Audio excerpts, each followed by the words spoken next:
one. I see. I see. That's all right. Well, we'll work it out. It's fine. We get to hear you, and that's good enough. Okay, the stream is It's live. weird. My camera's not muted, but it won't go. Oh no. Boo. Hello, everyone, and welcome to Adventure on So Many Levels. We're gonna play some Dungeons and Dragons. Yeah. Yay!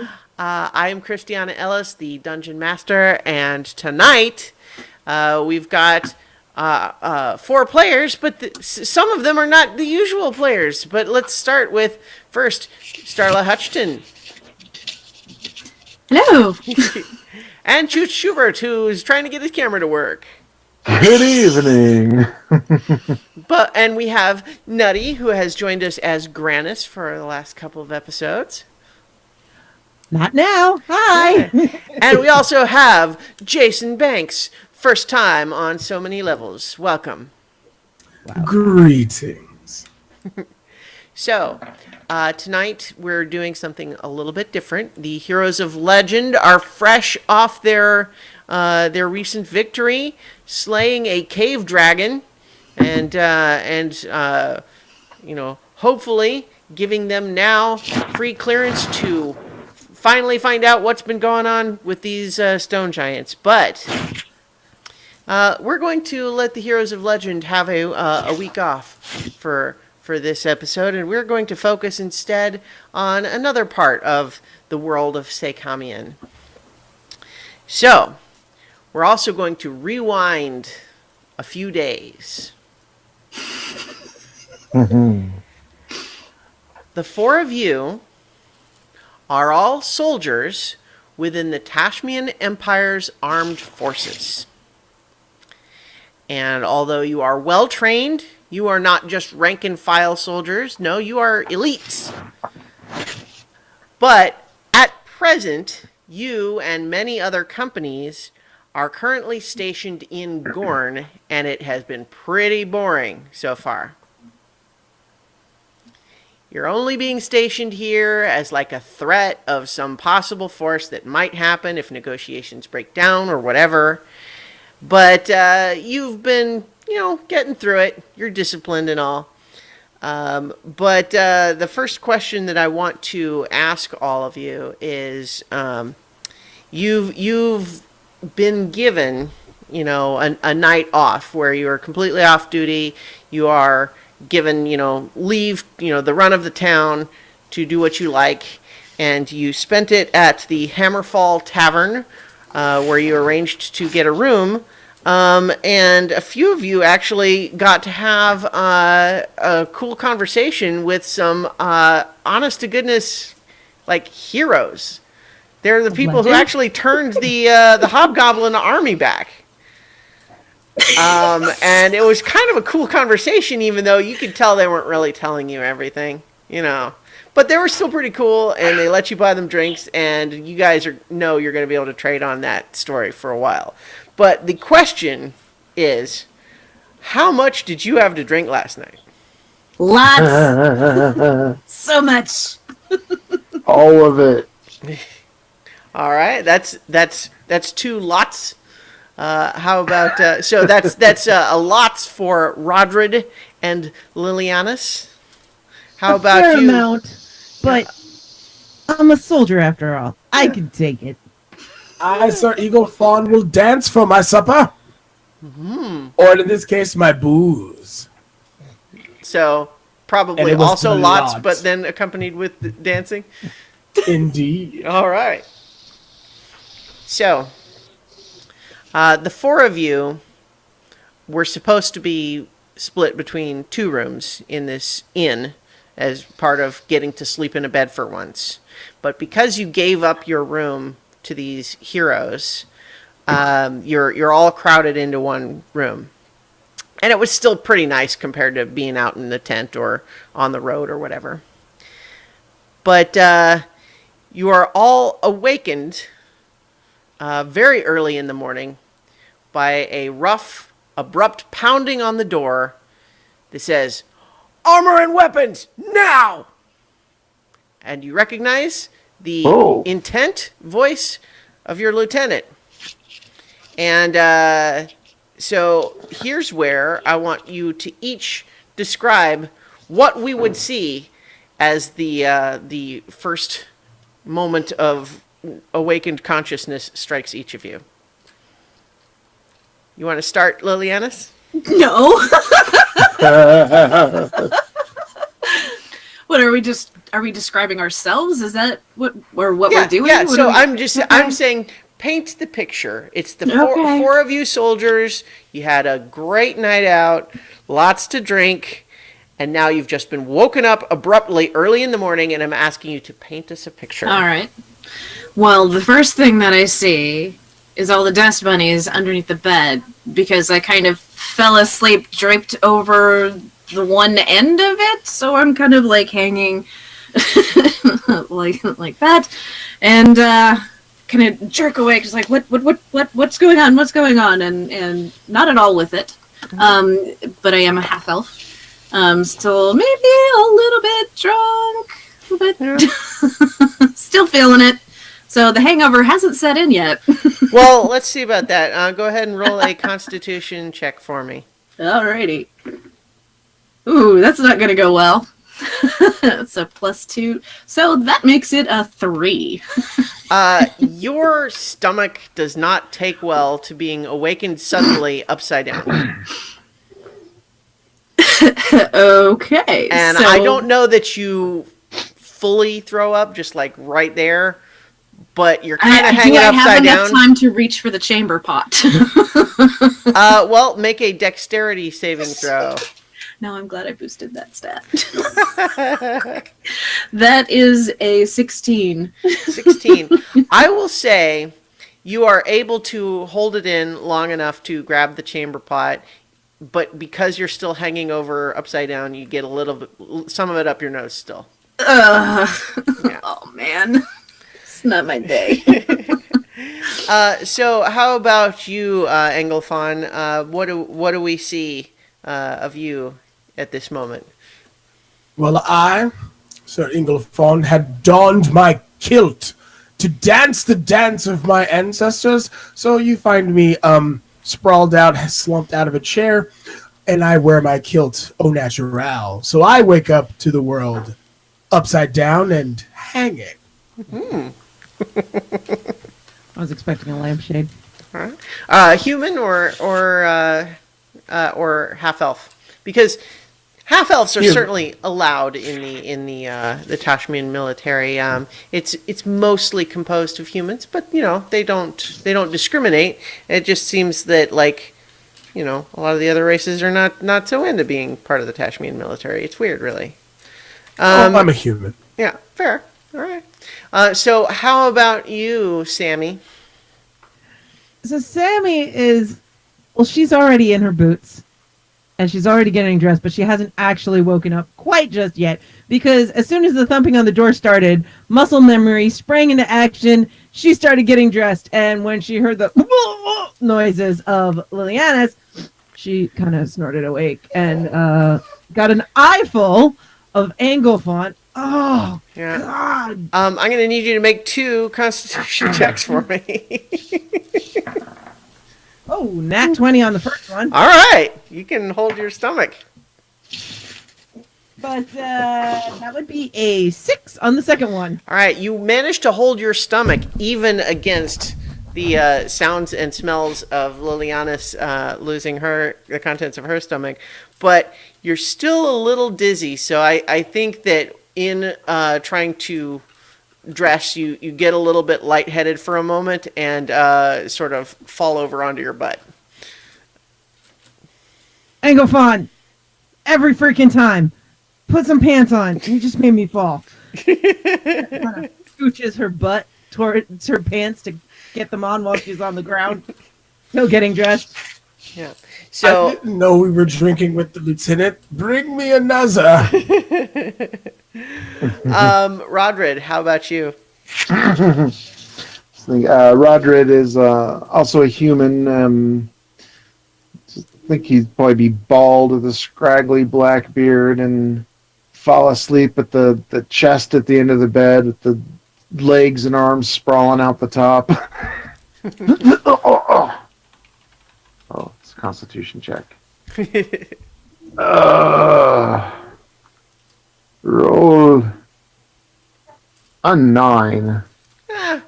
You're feeling a little ooky, and it's going to be a little tough to shake, but you don't quite lose it. You maybe lost it already previously before getting into bed. Are we still in goddamn Gorne? I don't know. Yes, at arms. Come on. She's Yeah. pulling up.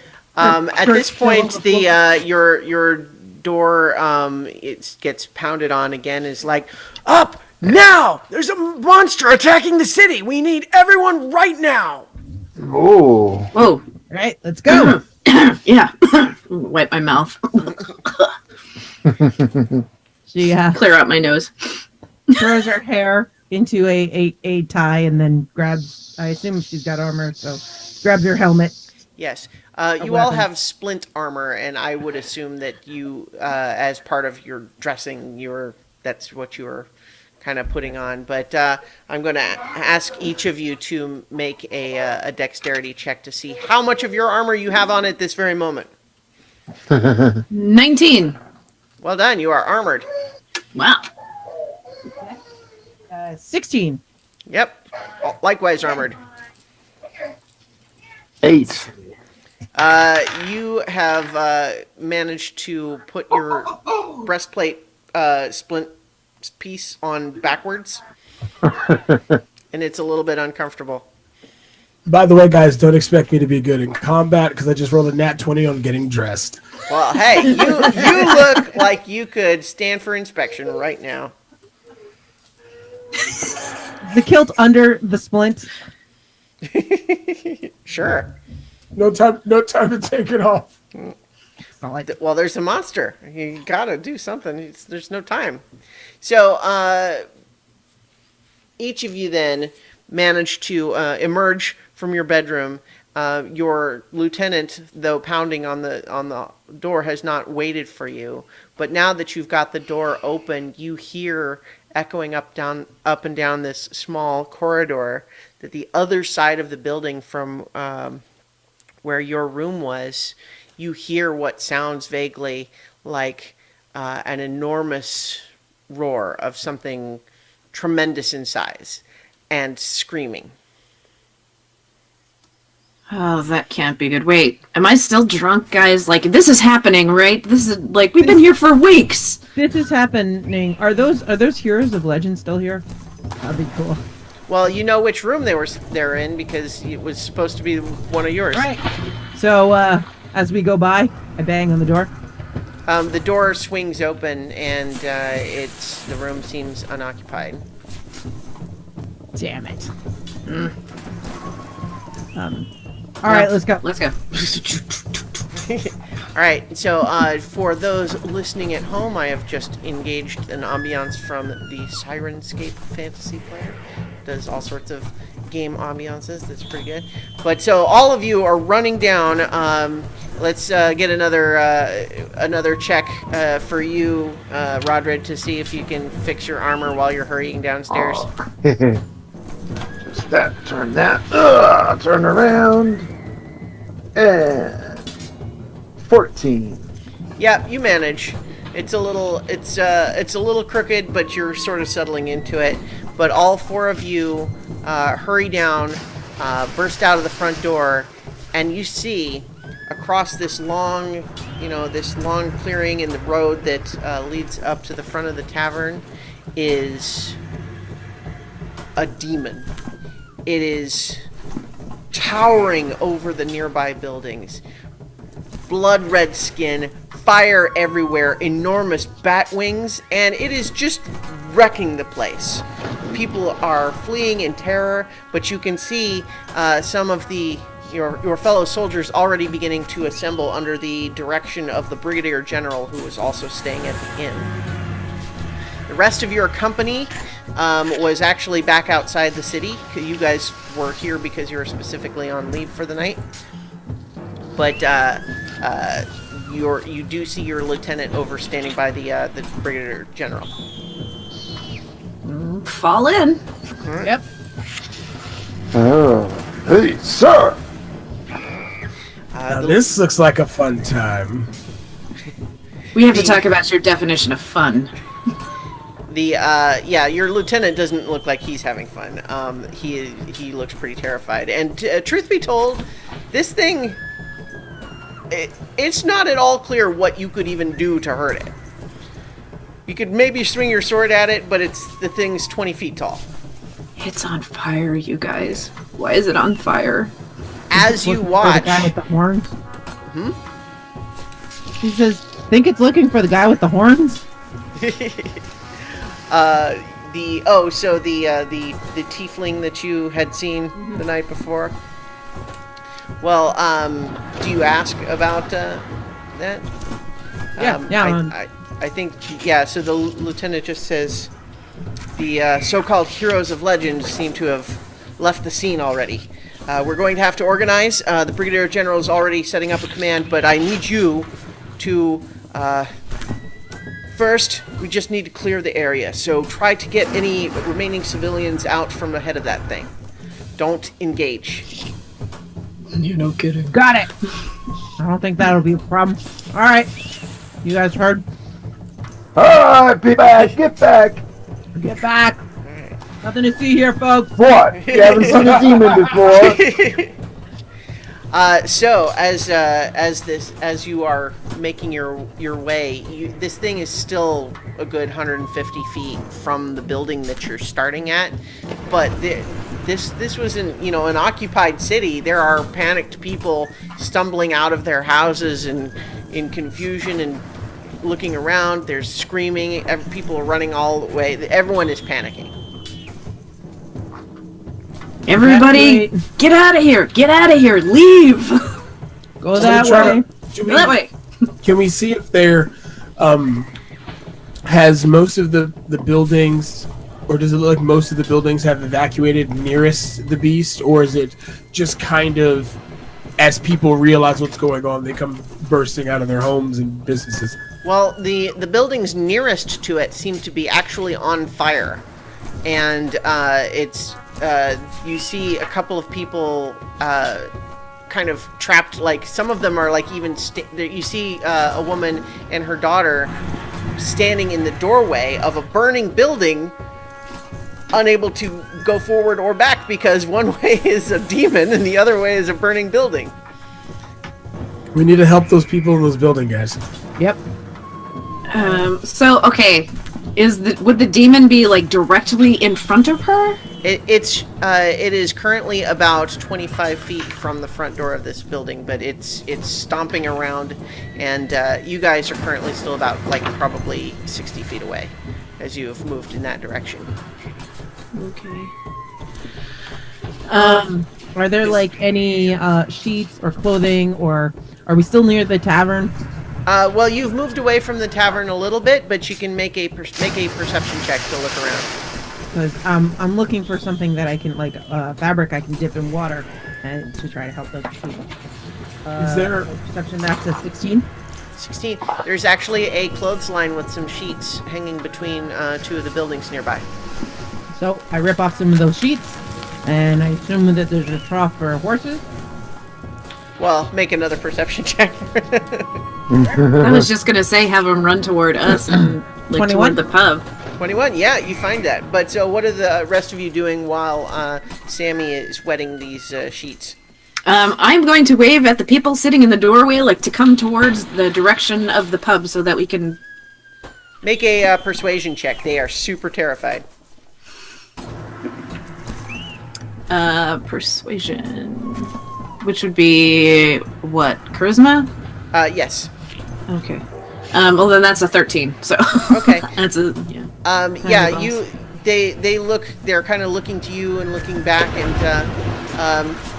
and finally the woman like scoops up her daughter, who looks like she's maybe 6, and runs towards you, but you see her wincing away from the demon as she does, and her hair catches fire just running past the thing.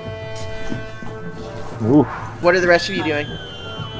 As she comes, I'm gonna. Well, so throw you're one of still them. wetting the sheets. What still wetting. Engelfon, Rodrid, what were you doing?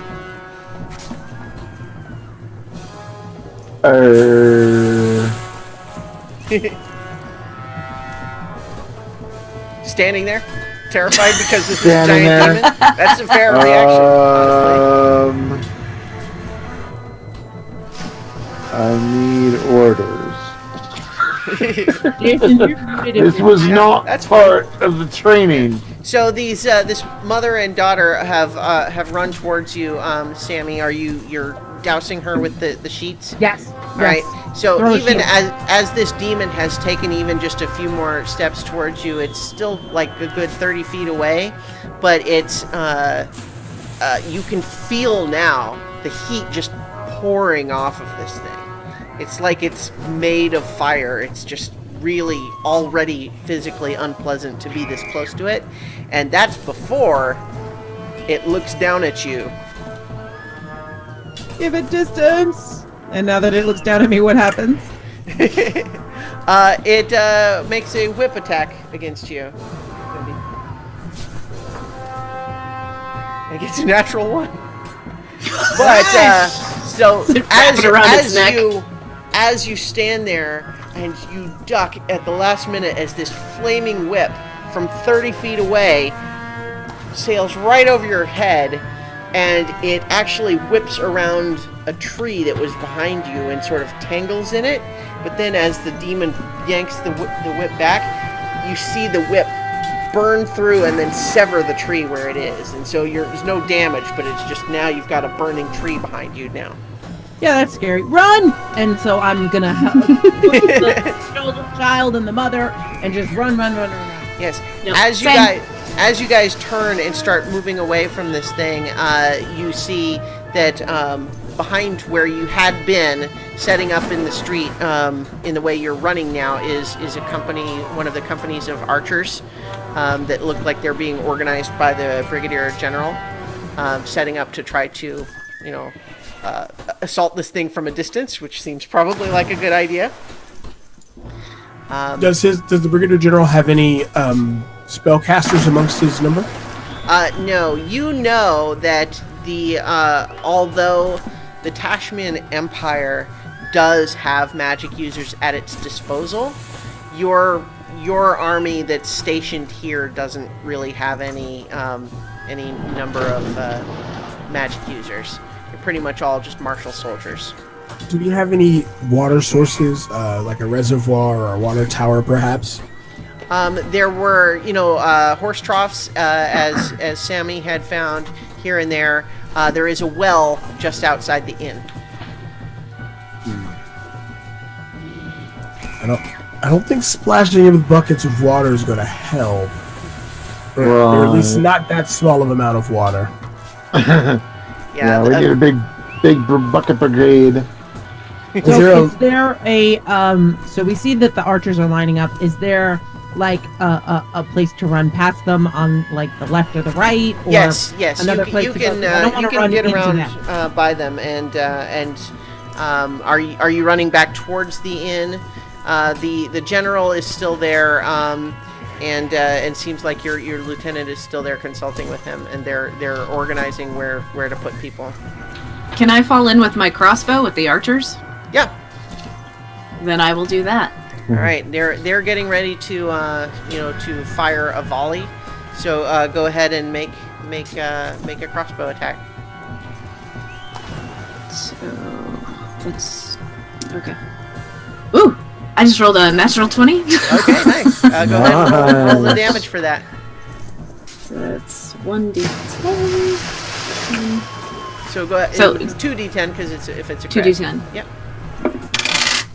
That is a 9 and an 8 plus Okay. 1. Let's see. So 10 and 9, so 19. All right.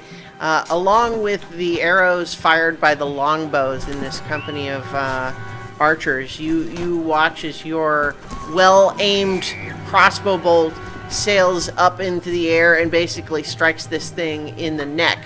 But you also see, you could swear you saw the crossbow bolt catch fire before it even touched this thing. And although it did strike him and he reeled back from it, looks like it was half burned up by the time it hit. Well, that was my one, guys, so have fun. At this point, I think you do hear shouted orders from your lieutenant that it's like, fall back!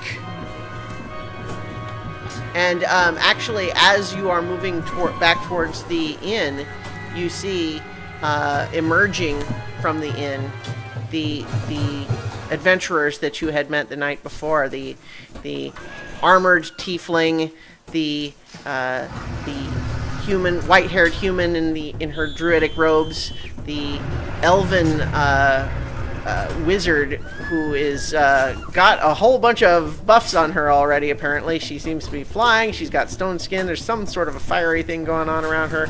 Stuff going on there. High elf, cleric, basically that whole crew. The dwarf. There's a halfling there. Like, they're coming out. They're looking like they're ready for battle. But your lieutenant is directing you to the side. Are you still carrying this, accompanying this woman and her daughter, Sammy? Yeah. I'm trying to get her towards wherever the lieutenant is telling the civilians to go. Yeah. He beckons you all over and just says, "We're going to be moving the foot soldiers away. Try to evacuate the city. If you see any men with longbows, send them this way. We need as many ranged attackers as we can get." Okay, where do you want the civilians? Out of the city. Okay, so I'll take an exit then, sure. Yeah, just do your best to get everyone as safe a distance as possible. I don't know how big a safe distance is for that thing, so go, guess big. Awesome. Are the heroes going to help? As you look, they're already moving in to engage the thing. Great! They got that covered. All right, let's get the civilians out again. All right.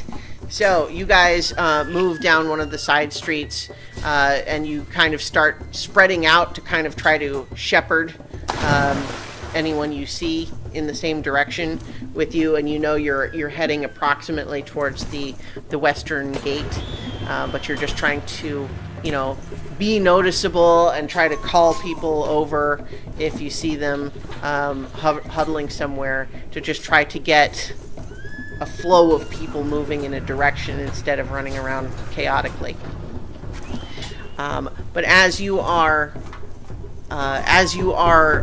moving through this area, you've made it a couple of blocks away, and the roars of combat, and you hear lightning and wind behind you. But you are keep moving forward, and you start to hear a really strange droning sound that sounds almost like an enormous swarm of bees or flies or something, but it's deep, and it's something about it just kind of gets in your head, and it's very unpleasant. And you see this kind of crowd of people that you had been ushering in that direction. You see some of them just start to just collapse, just falling on their faces right where they were running. And then some of them are it's causing chaos because some of the people behind them are stumbling over them or trying to wake them up, and it's kind of going crazy, but you can see that it's happening as people are moving towards the source of whatever this noise is. Can I look ahead and see if there's anything obstructing our way, or is there another force maybe approaching from the direction we're going towards? Make a perception check. That is a 16. So plus, so it'll be 19. Okay, yeah. You can see that the street ahead seems to be wide open. So there's no physical obstruction that would explain this, and people seem to just be passing out or fainting or something right as they run. They're not hitting anything. But then, as you are watching in that direction, looking around for what might be the cause of this, you see coming around the corner what looks like almost like a humanoid mosquito man, but it's the size of a bear, floating around the corner of one of these buildings. And we're gonna roll initiative. Why is it always bugs? Do we have an initiative Mosquito. like plus anything? Dexterity. Okay. 15. 16. Hold on just a second. I have to update my notes because you guys have names now. Okay.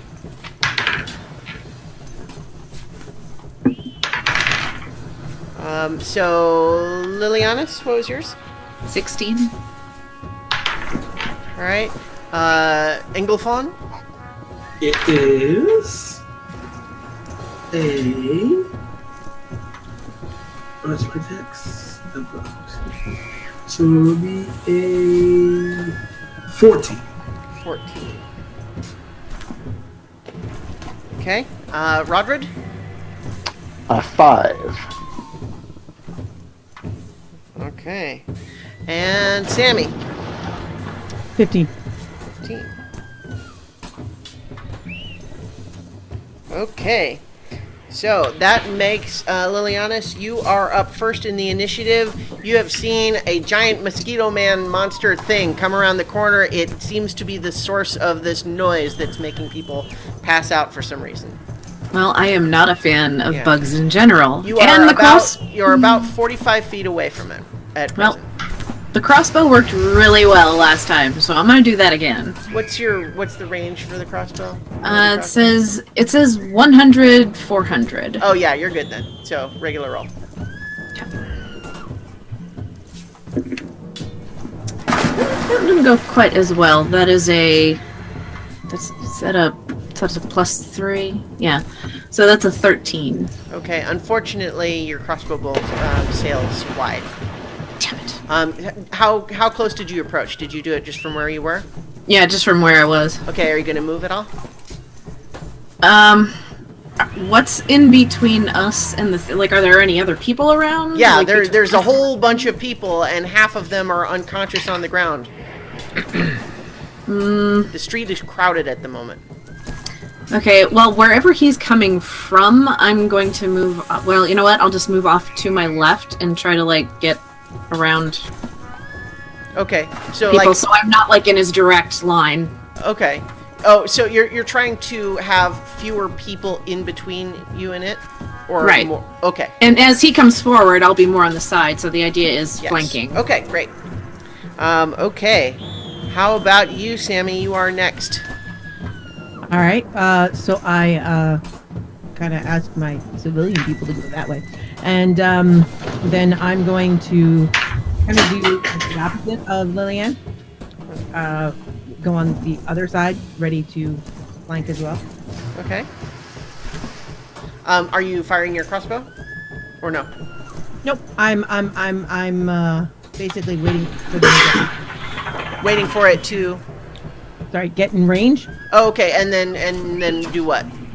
And once they're in range, then I want to attack with my longsword. Okay. All right. So are you moving closer to it or just to the side? Closer to it, hoping that I'll be able to reach it at some point. Okay. All right. See me getting there. So how much closer? So it's about 45 feet to begin with. You could move up to 30 feet. Yeah, let's do that. Let's move 30 feet. Okay, but not directly to it, sort of off to the side. Yeah. Okay, so we'll say that you are now 25 feet away from it. As you get within 30 feet, you feel this buzzing drone that it's making. It's starting to get inside your head, and I need you to make a Constitution saving throw. Goody. That's an 18. 18. Yeah, you are a trained soldier. You're able to just will past it. It's really annoying, though. Am I aware that it's trying to do something to me? The sound clearly is, it's not a regular sound. It's doing something, and you definitely get a sense that something about the sound is what made all of these people fall down. And they seem to be unconscious. So I want to scream out a warning. Don't get too close if your ears are sensitive. All right. Okay. Engelfon, you're up. Can I see what the creature's doing? Is it doing any particular like action or motion that isn't normal per se, like, or that stands out? What would you expect to be normal for a giant mosquito monster? Well, it's not sucking blood, so. Yeah, all it has done so far is kind of come around the corner, but it is floating and surveying the crowd of people. Does the sound that we hear sound like that, like the sound of like when a bug or a gnat gets in your ear, but to a higher, like an exaggerated level? Yeah, it's just this droning sound. Oh, I hate bugs. It's pretty awful. Can I see where the lot? Is there like a distinct line of people that have fallen? Like, yeah. Well, it didn't make every single person fall unconscious, but a good chunk of them did, and some of the others are like kneeling by the unconscious ones. Some are trying to flee. This is all a very fluid situation at the moment. I just want to move in front of the where where the line is, where others are kneeling next to them. I want to move in front of them, and I want to, tell them, if you can carry someone, get them out of here. Mm-hmm. And I'm going to take a shot at the mosquito man. Right. Go ahead and make a charisma check for your instructions to the people, because they're panicking. So definitely, if you can make a persuasive argument for them.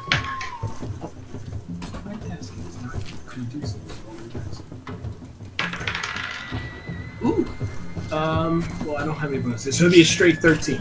Okay, yeah. So you definitely get a sense that a few of them, their eyes kind of clear and focus a little bit, and you get a couple of nods.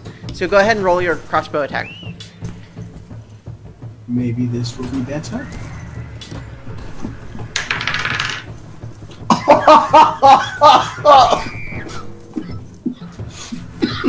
Nat 20. All right, that'll hit. So go ahead and roll the damage for that.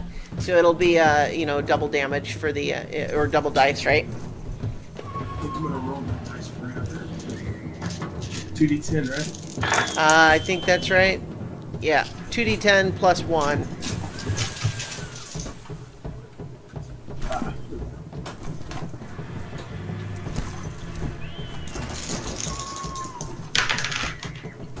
Is 8 and a 7, so 16. Okay. All right. Yeah, your crossbow bolt strikes it. Up in the joint of one of its weird insect bug armor chitin plates, and it kind of ducks and wheels away as it's still floating. But you definitely pegged it with that one. And so I'll say that you moved just up to about 30 feet. You were kind of basing your distance based on no one further away from that had fallen down. So okay, good. Because I want to kind of be the thing. If it does take notice, mm-hmm. I want it to see me, not them. Right. Okay. Sorry. Yeah, and then you just hit it with a crossbow bolt, so it's definitely paying attention. And so on that note, it flies straight for you. Flies right over some of the other, prone people that had, that it had previously been eyeing, and it's going to come at you with its big old proboscis stinger face. That's what they call it. That's the official terminology for one of these things. Stinger face. And it's going to make an attack against you, and it rolls. The 2 rolls I have made so far for the monsters in this session have both been natural ones. So it swoops past you, but as it tries to buzz you, you are able to do a smooth, slick dodge out of the way, and it is unable to pierce you with its proboscis. However, now that it's this close, you can definitely feel this buzz that it's making start to work its way into your brain. Like, so you don't make the save until your turn again, but you can feel that it's getting to you now. And you all said I couldn't dance. All right, Rodrid, you're up. This thing has just tried to attack Elder Engelfon now, so it's close. Yeah. So I'm basically staying right where I am and shooting my crossbow at it. Okay, so I would say since it has flown all the way up to where Engelfon is, you are within its 30-foot radius. So first, I need you to make a Constitution saving throw. Oh. Gotcha. Is +2. Roll. 9. 9.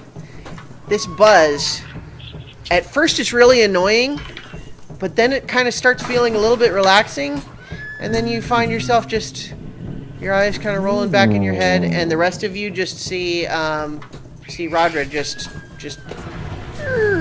like a falling tree. Thump. Lands on his face. That can't be good. So, strictly speaking, just to use clear terminology, unconscious like asleep, not like 0 hit points. Right. Yes, and to anyone who has just joined us, this is the soldiers in Gorne during the battle with the giant Baelor that the heroes of legend fought a few days back. So that's what we're doing right now. But Rodrid, you have just fallen under the sway of this thing's droning spell. Alas. And then let's see. Yep. That brings us back up to Lilianus.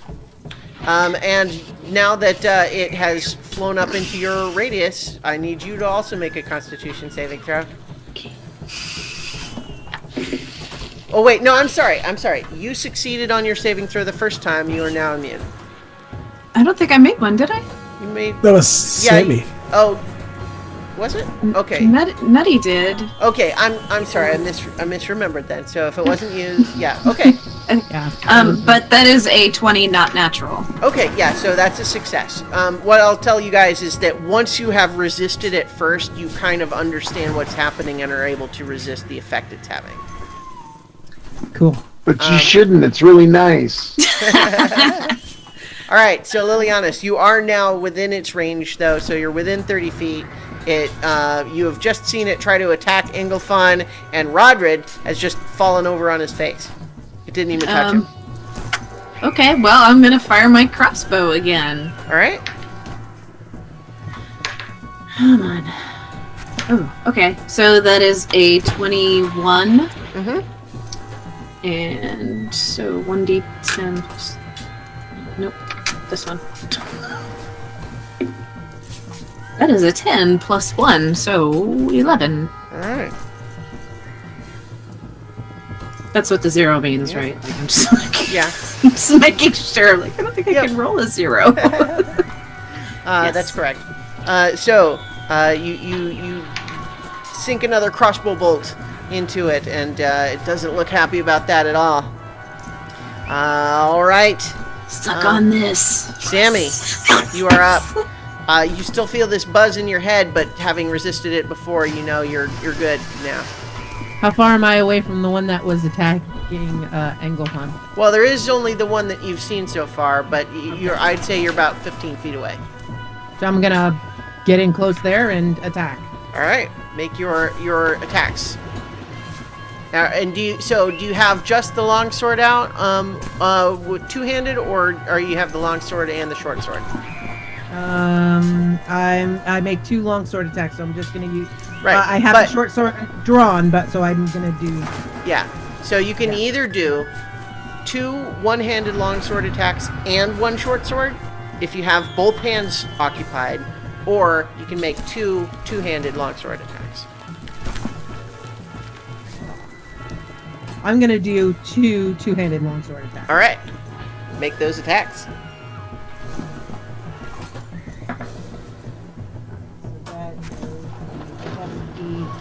So that's at 19. All right. 19 hits. Did you say +8?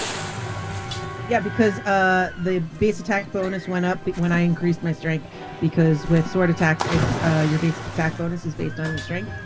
Well, right, but a +5, you should have only been able to make it go to a +6. If you added 2 to your strength, it would be a strength of 18, which has a modifier of +4. Yeah. So if it's +5 on the... It's not +5.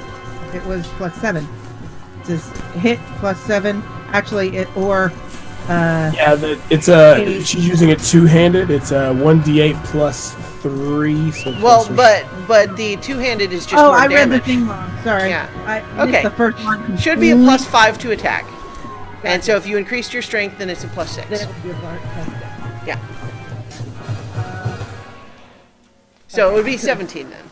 Yeah, 17. My Okay, bad. that still hits. I missed the first line completely. Okay. That's all right. It's a different format sheet than we're usually using. All right, and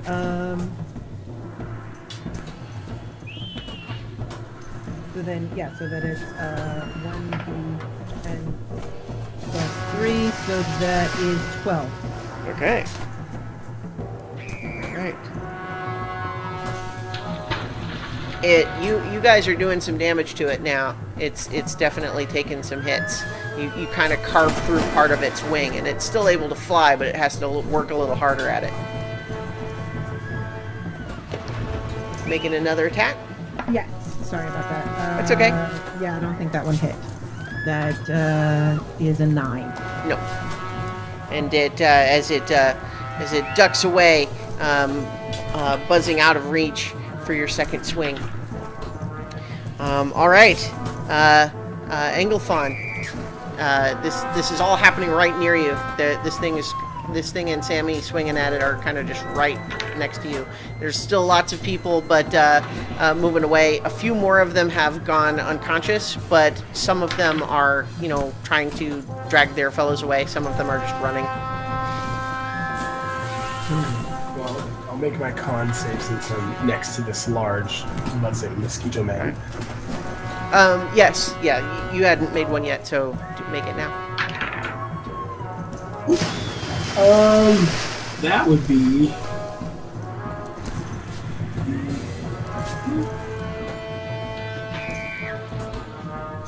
13. 13. 13 is success. So you're able to resist the effect. Ooh. However, you definitely notice that one of your comrades has fallen unconscious too, so it's not clear what's happening there yet. Can I make a perception check to see if I can kind of tell if it's making this noise with its mouth or if it's its wings, like a normal insect? Make a perception check. That would be 16. Okay, it does seem like it's coming from the wings, but based on the effect that it was having on you, you suspect there's a magical influence as well. Well, then I am going to drop my crossbow. I don't want to take the time to reload it. Okay. And I'm going to draw my longsword and short sword. And I'm going to try to hack at its wings. All right. So if you want to attack the wings specifically, I'll allow the damage to be specialized, but it's gonna have an additional +5 AC, if that makes sense. Yeah. Because one, I don't need this thing having the ability of flight when I cannot fly.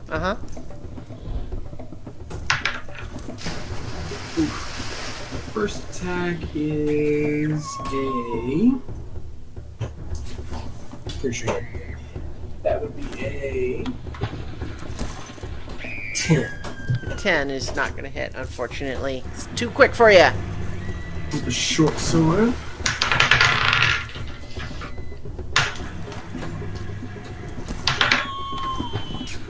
Oh, great.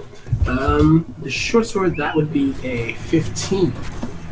Okay, a 15 is not enough to hit just the wings. Was that, that was, so there should be 2 long sword and 1 short sword? Or? Oh, okay. I have one more then. Mm-hmm. Come on. Ooh, here we go. That would be a 21. Oh, that will do it. Yeah. That'll hit. Go ahead and roll damage on that. Oh, that is a 2. Oh, only 2 damage? Yeah, I rolled a 1.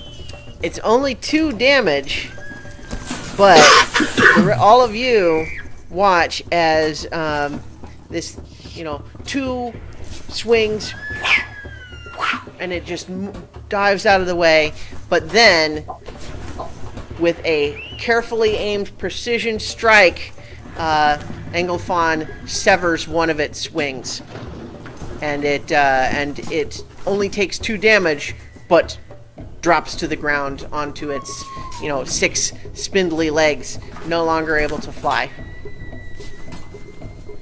Does the noise? Does the noise stop? It starts becoming erratic. Like it's the buzz is changed now. It's like the quality of it is different. It doesn't feel quite so penetrating. It does not stop entirely. Nice. Nobody seems to wake up, but you can feel its effect lessen.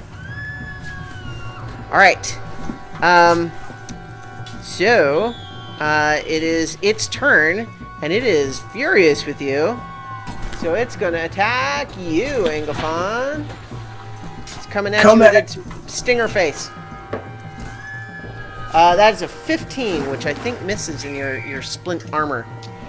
It does. It is not able to penetrate your armor.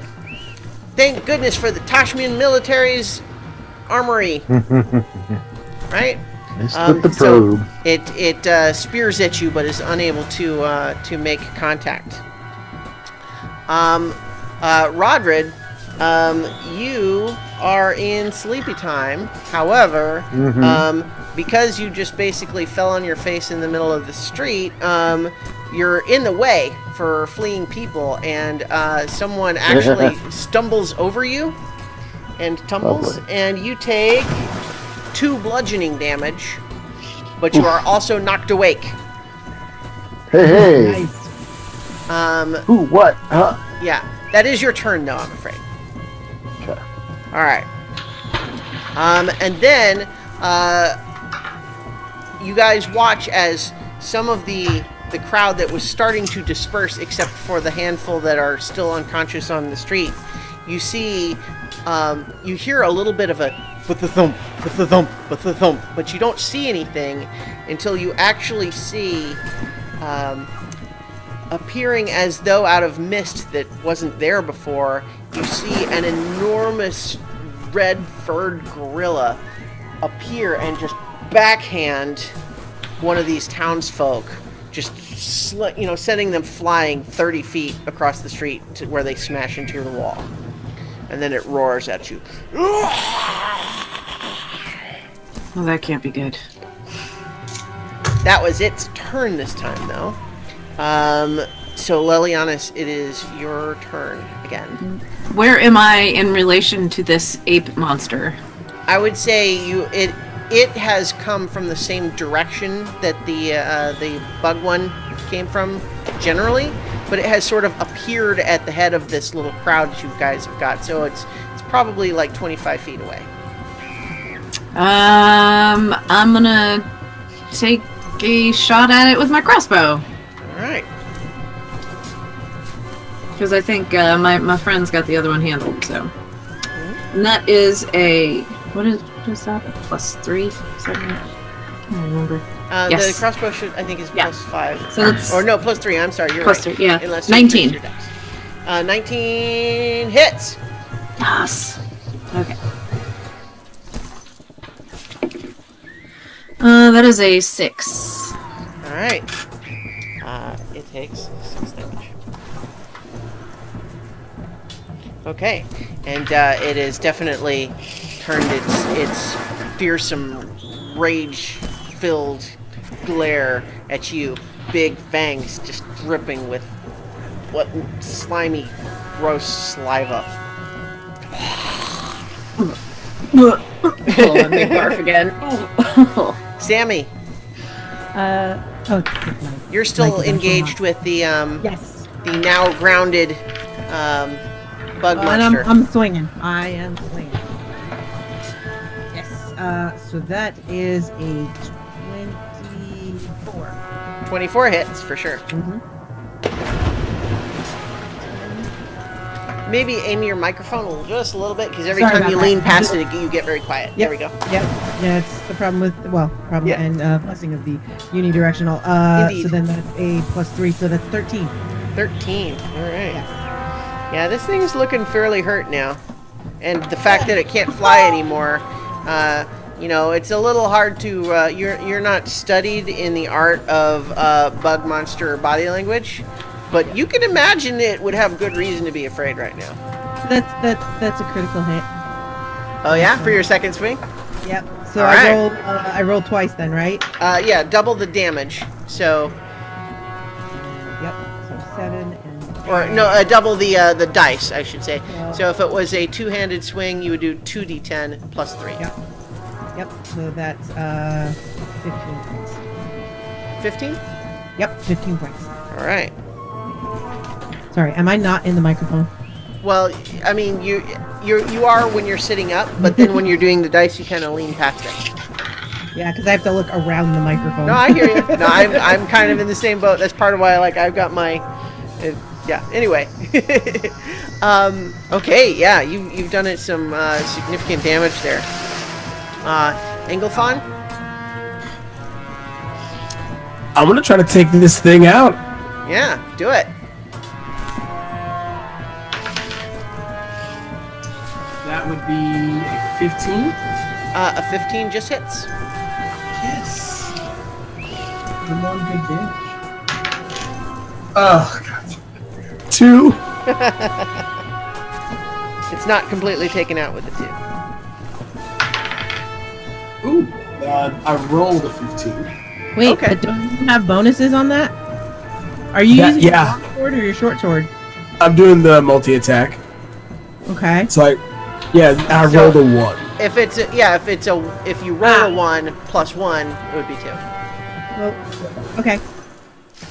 So I rolled a 15. Come on. That's 2 damage rolls of 2. Yeah, here we go. 9. 9. All right. And then my short sword. This thing's looking really rough.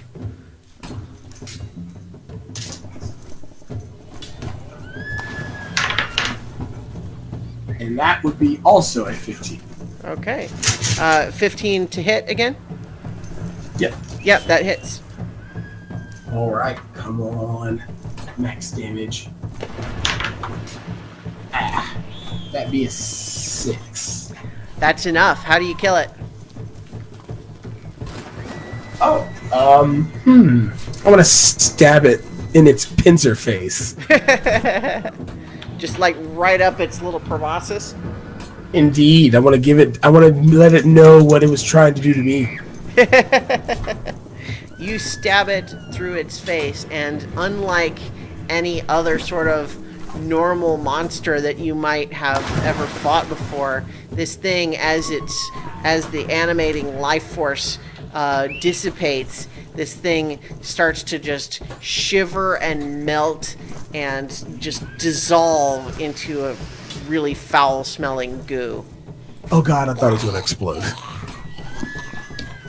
But it is dead. All right, Rodrid, you're up. You're prone on the ground. You just had someone step on your face. But you're awake now. All right, I want to stand up then. Uh-huh. And do I have movement to? You have half your movement. Melee with the the gorilla big, man. No, you can't quite get to melee, but you can move in that direction, and you could, if you used your double move, you could get up there. If, dash action. Go at it. All right. So dash action to get up into melee with it. So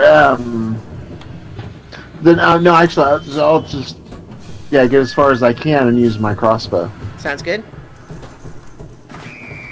Which was the +3, right?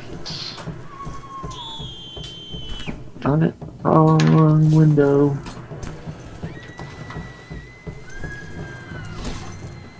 D20, 16. Okay. 16 hits. All right. The gorilla bear man is not happy with you. My 1d10 +1. 6 points of damage. All right. Okay. So you swap to my swords in preparation. All right. It is its turn now, and it is. Let's see. I think. Sammy, were you the one? No, was it Lilianis that had run? Were you up in melee with it? I forget. Or you were. Still no, I was still like 25 feet away. Okay, yeah, 25 feet away. You see it basically just jump from where it is. Not even running, but it just jumps in the air and lands right next to you. And it's just going to wail on you. And you can all see that it is just like. This is not a careful attack. This is a rage monster. Just, and so it's actually attacking with advantage for all of its attacks here. It is first going to try to bite you with its big tusks. So we don't have shields or anything, do we? Nope. It gets advantage, but the first one was a 19, the second one was a 1. So 19 actually makes an attack of 26 to hit. Which I know hits. So, that's 14 piercing damage. And then it's just bashing you with its fists, too. So it gets... Let's see, that's a 17, which I think just hits, right? Yep. And then the other fist is going to be a 21. So that is going to be...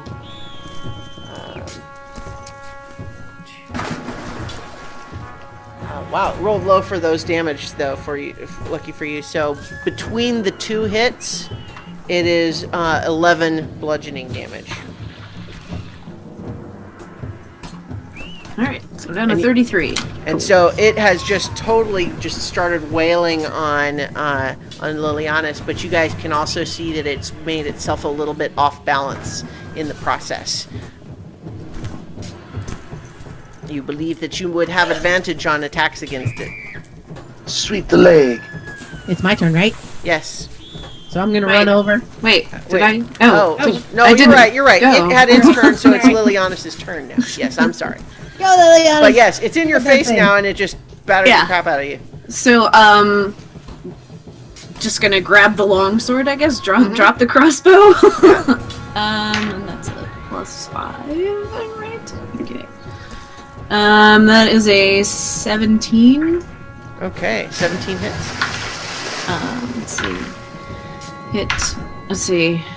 I don't understand. This says hit 7, 1d8 +3 slashing damage, or 8, 1d10 +3 slashing damage. Yeah, so roll the dice that are in the parentheses. Ignore the number that's ahead of it. Yeah, that always confuses me too. The number is the average of what the dice would be.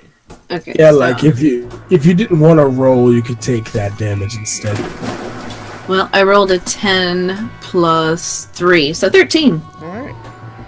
Just 2. guys are hitting way harder than me. Bah. I'm not using a Nice. multi-attack though, so. All right. So, is that you're not using the multi-attack? Well, how does that work? Does that just like I just get 2 hits that way? Yeah. Oh, You okay. just Well, attack then that many times. yeah. And remember, okay. you're rolling at advantage too. Okay. Yep. Well, that was a 11. So hold on.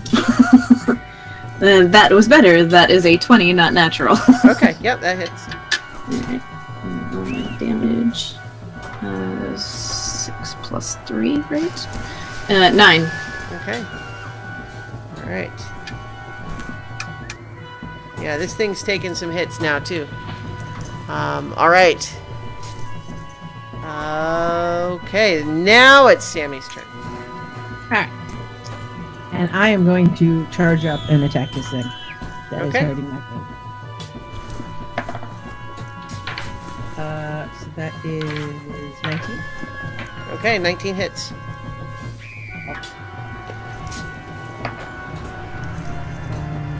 That's 8.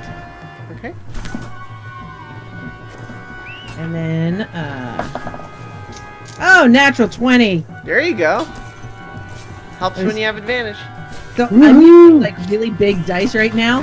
So when it landed on an edge and then flopped to the 20. It was very dramatic. Nice. Boom, boom. So that is 11. Okay. Oh, wait, I gotta roll again. Because it's a crit. Sorry, so that would be 16 total. Okay.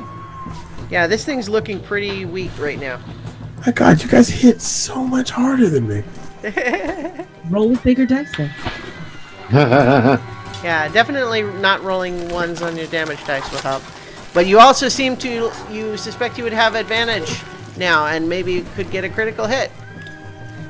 So I don't know if that's what you want to do, Ingolfon, but it's your turn.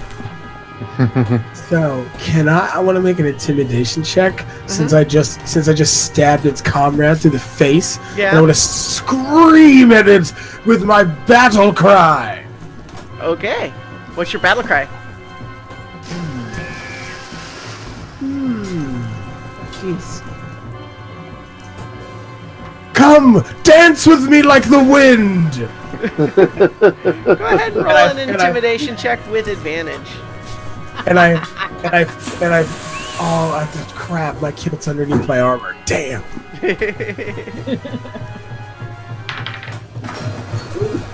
You were gonna flash him, weren't you? I was. He'll just That have to would be- imagine it. That would be an 18. An 18. Okay.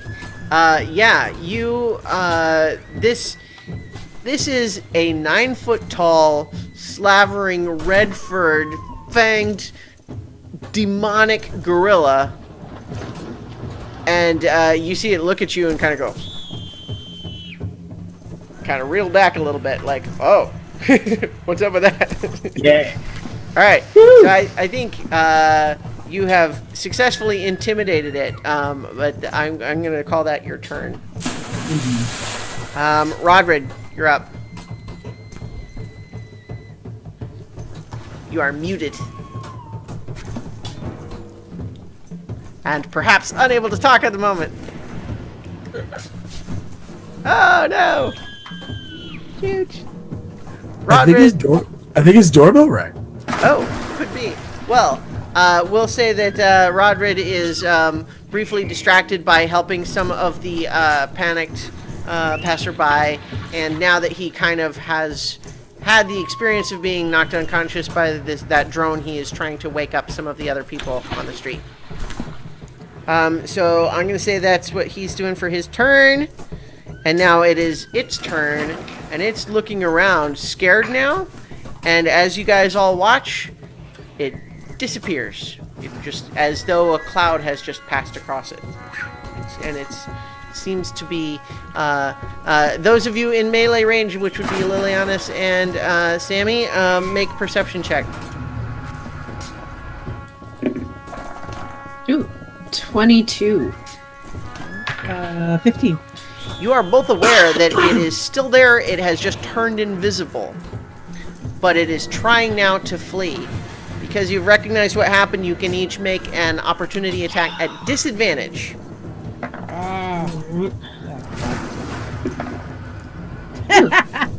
Well, I got an 18 and a 17, so... Okay, yeah, those both would hit. So, I mean, it's only one hit, but yes. Right. Yeah. My lower one was a 9. So Okay, yeah. And that is a 11. 11. Yep. Big scared As man you in the sense this enormous invisible gorilla starting to move away, panicked. In desperation, you send out one more swing, and you see, as your sword seemingly carves through nothing, blood spurts into the air as its trajectory, and it comes back visible again, reeling, and then falling, and then collapsing onto the street below. Yeah, and once again, like the bug thing, dissolving. You think you're gonna just wail on me and leave? I don't think so. Puddle I of don't toxic think slime. so. All right. Glory! You have. Touch me off. We're no longer in initiative because you have dealt with the two things that had appeared up to this point. You still have a lot of panicked people around. Many of them had fled in various directions once you were in combat. But you also actually, as you sort of come out of that particular combat, let's see. I'm adjusting the ambiance here. You realize that the enormous roars and sounds of battle that you had been hearing, behind you in the center of the town, have quieted as well. And you turn back and you do not see that enormous demon above the buildings anymore. Oh man, we missed it. Are you back, Yay. Chish? Yeah, I am. Yeah. Okay. Sorry. You helped some of the people who had fallen unconscious wake up. Oh, But I both would of like the- to check on the guy that got flung by the rage gorilla. Yeah. See if he's okay. Make a medicine check. What is that? It would be, I think in medicine, I think is wisdom. Well, that's a +0 anyway. So 8. No, yeah, 8. He is super dead. Okay, well, all right. Yeah. Can I rifle through his pockets for spare change? What? I think, make a stealth check. You really want to do? If you're not really doing it, just a joke, that's fine. I'm not going to force you. Not just really to gonna do it.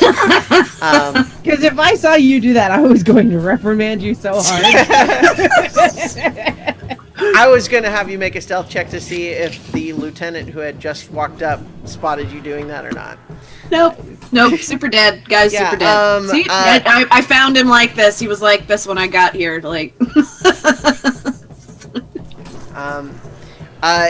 But he actually does, as you're standing there, he does run up to you from the direction of the inn and just says, I'm glad to see you're all still well for now.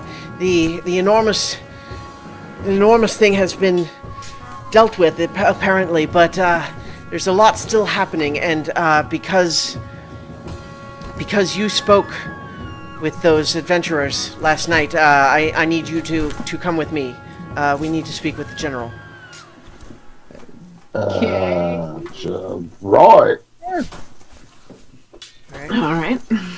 So, anything in particular? Did they give us some cool wisdom last night? You recall that mostly what it was is you buying them drinks, hoping that they would give you all the details about their cool adventures, and they gave you some pretty good stuff, but you definitely had the sense that they were withholding some of the coolest parts. Yeah. You were hoping that maybe if you got to hang out longer, it might have worked out, but by then you'd had a few drinks and it didn't matter so much. But in any event, the lieutenant is leading you back towards that inn. And although people are sort of still kind of confused, and there's a lot of buildings on fire, and so there's a lot kind of still happening, at the very least, that enormous demon seems to be gone, and you don't encounter any other smaller ones on your way back to the inn. But the brigadier general is standing at the inn, giving orders to some of the other groups of soldiers. But then, as you approach, he just turns to you and just says, "When you spoke with those adventurers last night, did they give you any indication of where they might have been planning to go?" Oh, excuse me, that's not my voice. That is the second time I've done that. Sorry, battle distracts me. When you spoke with the adventurers, did they give you any indication of where they planned to go? I don't think so. Yeah, no. No. They were passing through. There was a game of darts. More stories. Something about candied lizard tails. I don't remember anything about where they were going. They just kept saying they were passing through. If you saw, they emerged from the inn in the company of an elf, whom we believe to be Melicanth, the Archmage of Villanocta. She has magically teleported most of their groups somewhere, and we have new orders to secure the city and to bring them into custody at all costs. Wait, like they're Custody. prisoners? They did bring that demon. If they would come willingly, that is preferable. However, they are not to be given the opportunity to say no. Wait. Whoop, hold on. They just went at a demon, and you want us to go apprehend them? It is not our place to question orders that come directly from the Tsar. Sorry, sir. Okay. Sure. I have sent other detachments to begin sealing off the city. I want all of you to participate in the search.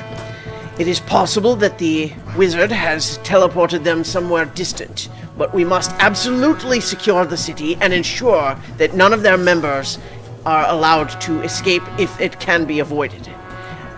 Violence is not the first choice, however, the key is we would like to have them brought alive. However, they must be brought into custody at any cost. And that means better if they must be slain than to allow them to escape. Wait. Are you saying dead or alive? Preferably alive, But but dead if necessary. yes, sir. And as you kind of say that, you notice a little bit of just the slightest crack in his demeanor, and he would just say, "I understood that you socialized with them last night, and I can understand your hesitation.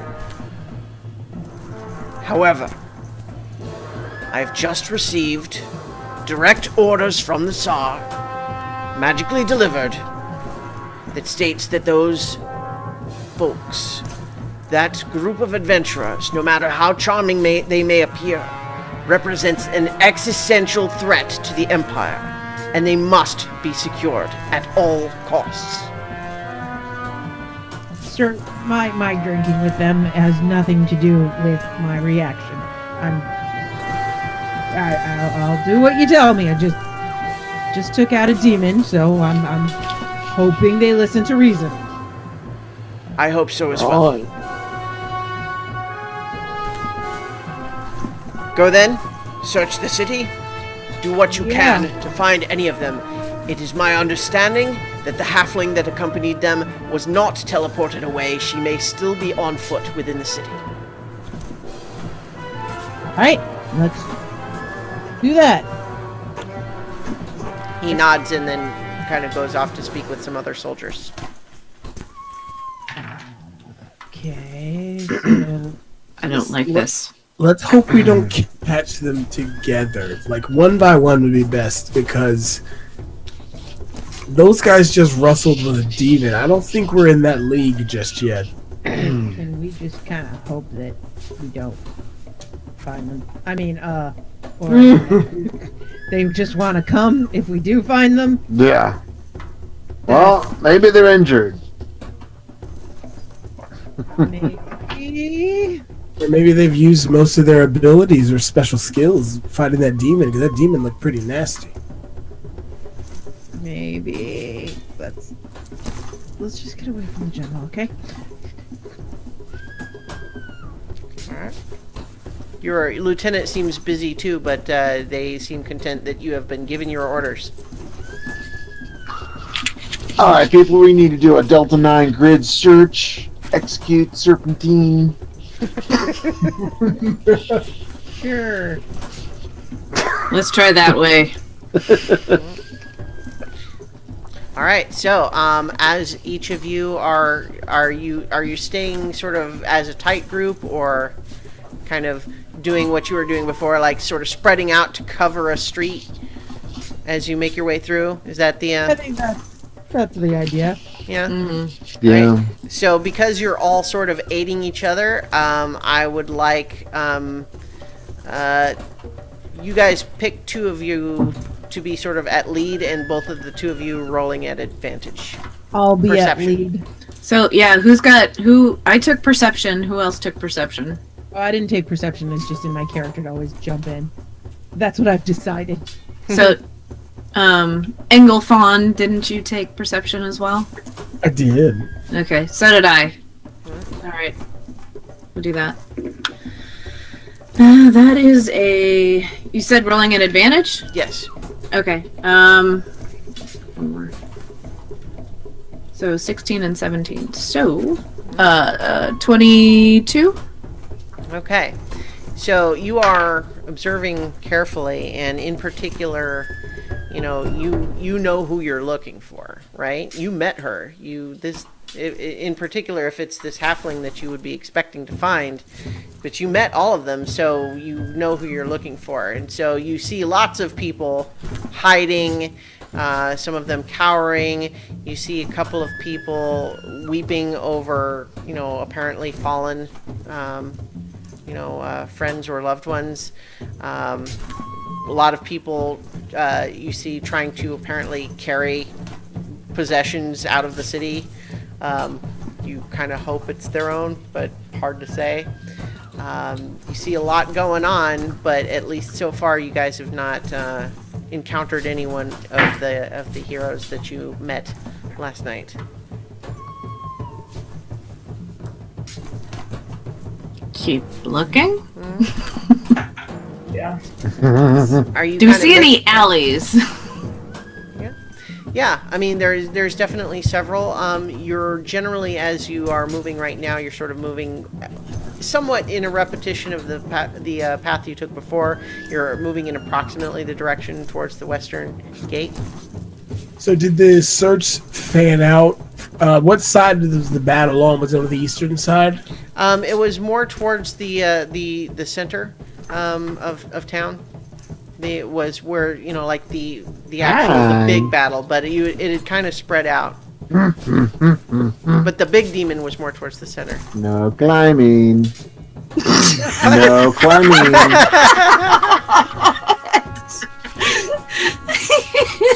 You might be able to see better if you were on. Sorry. That's all right. As you guys are making your way sort of in the direction of the alley, or the western gate, you know that there are actually a lot of narrow alleys because you've been stationed in this city for a while, so you've definitely seen that towards the wall of the city, because this city has a wall that was built up after the original founding of the city. And at the wall, there are lots of places where the buildings are pretty close to the wall, and it makes lots of long, narrow alleys through that area. And it does seem like it would be a pretty if someone was trying to get out of the city and stay out of sight, that seems like it would be a likely place for it to happen. Well. So how could I sort of maybe like lean up against the inside of the wall and just kind of, casually talk to myself, be like, if there was a place where someone was trying to get out of the city, it would probably be a good place to do that. Man, I'm sure that person is pretty desperate and they probably need help. How do the rest of you react to Liliana doing that? What are you doing? I'm just saying. Like if I had spent a really long night drinking, and I was trying to get out of a city that was, under siege, come on. I would probably be looking for help. Well, you wouldn't leave, though, because you're a soldier. Oh, no, I wouldn't leave. I certainly wouldn't leave. But, I can understand why other people would want to leave. Well, if they want to leave, they should be part of the evacuation. You note, incidentally, as you're standing here, that the evacuation has stopped rather abruptly because some of your fellow soldiers, apparently following orders, have sealed all the gates. So, what's in this alley? Are there like trash receptacles or? Not so much receptacles as just trash. Because it's kind of like out of the way, out of normal sight in terms of normal foot traffic. So, it's kind of the place where you would put stuff if you don't feel like carrying it too far. So there's kind of, garbage in here and there, but also there's lots of kind of shadowy spots. So I'm gonna I want to motion them forward. I think we gotta all get on the same page here. Is there anybody else around? Like, can we see anybody else at all? Well, so you around see us? that you're not too far from the western gate, and you can see that there's actually sort of a crowd starting to pack up there because lots of people were trying to get out of the city, and now the gates have been closed. But like within earshot of us. You make a perception check. Okay. That is let's see, plus 17. All right.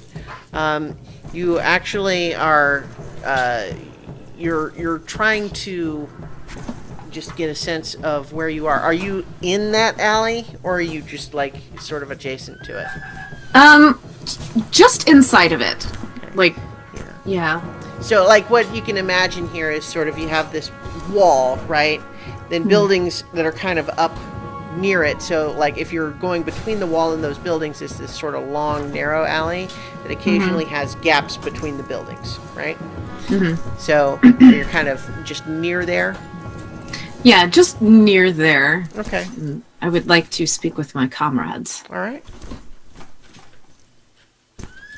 You guys, are we really gonna they seemed like okay people. Why would they order us to bring them in as prisoners? They fought that demon. We watched them do it. If they were bad people, I don't think that'd be the case. They turned back to the Hobgoblin army. Why? What kind of existential threat could they possibly? Well, if they turn back a Hobgoblin army, I get, but I don't think they have designs on, bringing down the Tashmian Empire. Orders are orders, man. What are we You supposed to do do? know that they were in Villanocta when that all happened. They're from Villanocta. The wizard that the general said they were with was the Archmage of Villanocta. I just don't. We drank with these people, man. I don't see it. I don't like this. This is above our pay grade. We gotta do what we gotta do. I would personally rather not run into them because I don't think we can take them. But You But can't that's go not- against our orders. I don't Do you think want to be out that's... of a job? Do you want to go to jail? It's a Hey, lot. I'll come So- across him. I'll deliver a message, but I'm not crossing blades with any of them. Hypothetically, according to what the general said, we're just looking for a halfling. What threat could a single halfling possibly pose? That's slightly. Oh. I mean, if this halfling is a spellcaster, We met A her. lot of We were problems. drinking with her. She's not. She's just a scout. Yeah, and the lady with the white hair, I wouldn't expect much from either, but she was involved in everything. So, like, you can't judge book by their cover. They were talking that the halfling. Did anybody remember her name? It's like Andrew. Andrew or something. It's Andrew. Andrew? That's a Yeah. weird name. But she's a scout with the... About this time, you hear basically, it's subtle, but you hear a one cobblestone sort of scrape against another off to one side, like a little further up, just around the bend of this alley that you're in. I'm gonna move and take a look. Okay. I've got my longsword out. All right. Make a perception check. Whoever's going to look. I would like to subtly position myself so that Sammy is not in direct line with where Ingolfon is searching. Okay. Let's see. I'm ready to fight. That would be a 22. Real 22. I rolled a 19. Yeah. So you are making your way up this alley, and you pass by this little sort of just this little shadowy area that, at first glance, you would not have thought it was possible for anyone, even someone halfling-sized, to hide there.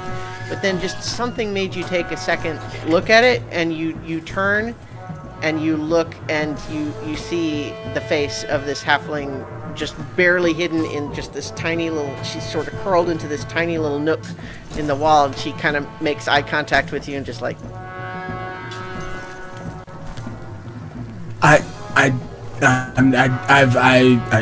I'm only coming to bear a message. They want you to come back and talk with them. How loud are you speaking? Very loud, very loud and deliberate. Okay. So I think the rest You suck. Y'all suck. I don't want any problems. Okay? Great adventuring halfling scout. I don't want any trouble either. I just want to go home. That's why I didn't go with them. I just want to go home. I don't want to be part of this right now. I just need to go home. Please. Okay. Ingolfon. Now Right, we know so- it's there. So here's the deal. So I think the others of you have heard this now. I walk over and it's like, look, if you want to go home, you got to go talk to the general first. She kind of just shakes her. I think if I go talk to the general, I'm not going home. I think I agree with her. My question is, why would they be after you guys? You guys helped defend the city from the demon. We had dinner with the general last night, and everything seemed fine. And then we helped defeat a demon, and now they want to take us prisoner? Something is going on, and I think you guys know it. Well, that's what I'm saying. I don't know what's going on.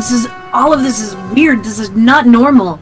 I mean, demons aren't normal either, but these are heroes, and they're asking us to bring them in as prisoners. They are heroes, and they've got some very dangerous beings after them, and that's why they had to leave. Had to leave suddenly, and I I just want to go home. I just want to see my daughter. Please, just help me get out of here. So you're saying that they brought the demon. The demon came here looking for them. Well, So I told you that there are bad things after them. I don't even think they're really people exactly. And one of them sent the demon, yeah. After you guys. Well, I was traveling with them, but it's kind of complicated. wait, so like, hang on. I know I'm not paid to think, but are there things after you also? I hope not. But if there are, they're for sure going to catch me if you take me back to the general. Because I think something's... Look, I don't know. But something's after them, and I'm hoping that it doesn't find them, and I'm hoping that it doesn't find me. But being here is where they found us the last time, and so I want to be somewhere else. One thing, guys. If she stays here, we're gonna have more demons. Yeah. And this place already sucks enough. Yeah. But Yeah. we were given orders. And they were lawful orders, so we have to follow them. So What specifically were the orders? Do you remember? Because I think it's just like, we I don't know. It's probably Get all her the drinking alive? last night and the fight. I got knocked around pretty hard there, man. Yeah, this headache, it's hard to You keep know, things straight. Rage gorillas and mosquito You people. don't like being soldiers. That's what you're telling me. You don't like being soldiers, and you don't mind the fact that you're going to lose your job. But I kind of do. I didn't like being homeless before I was a soldier. So, we need to take her in. If you guys just pretend you never saw me, you don't need to help me or anything. Just go ahead and let me slink away into the shadow. I'll make my own way out. Stupid cobblestone. I would have. Please, just. How about this? I understand what it means to be someone who needs to follow orders, and I know what that's about, and I wouldn't ask you this, but I think that you guys sense that something's wrong here, and I have to ask you to weigh that instinct against what the rules might say. How about this? You're gonna come quietly, and you wouldn't think of trying to escape while we bring you in. Right? That way we don't have to tie you up. Can I?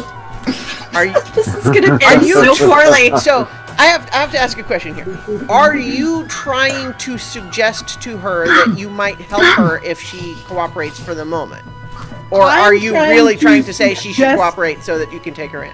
I'm trying to suggest to her that she says she'll come quietly so we can let our guard down so we have plausible deniability. Okay, well, so that's what I wanted to get a chance of. It's like, are you trying to set her at ease so that you can do your job, or are you trying to convey to her that you're going to help her?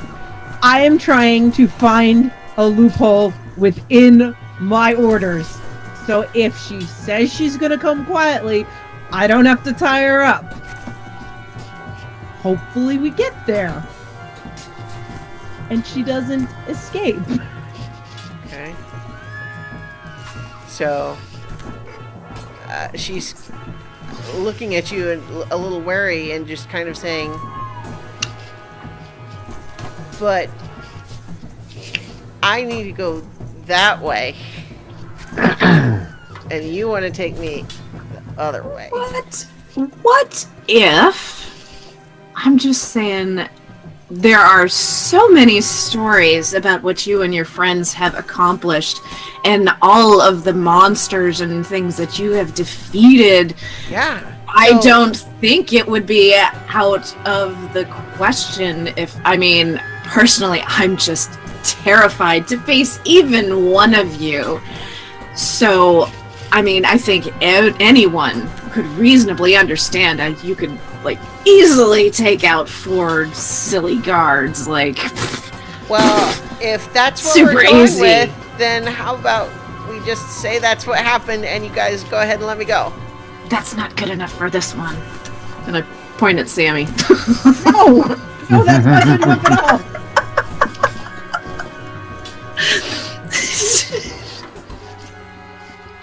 I need you to tell me that you're So, going to come along well, quietly. I mean, because look, the truth is, you guys, I have been traveling with those folks, and you haven't seen the things that they can do. They killed the spirit of Lake Elamon. And for you guys, she might as well have just said they killed God. Like, it's like that big a deal. Like, the spirit of Lake Elamon is like one of the 3 most powerful spirits in the known world. It has been living for 10,000 years at least. And so when she's just said they killed the spirit of Lake Elamon. And How does one even... How does one do that? I would have asked the same thing before I saw them do it. So what I'm telling you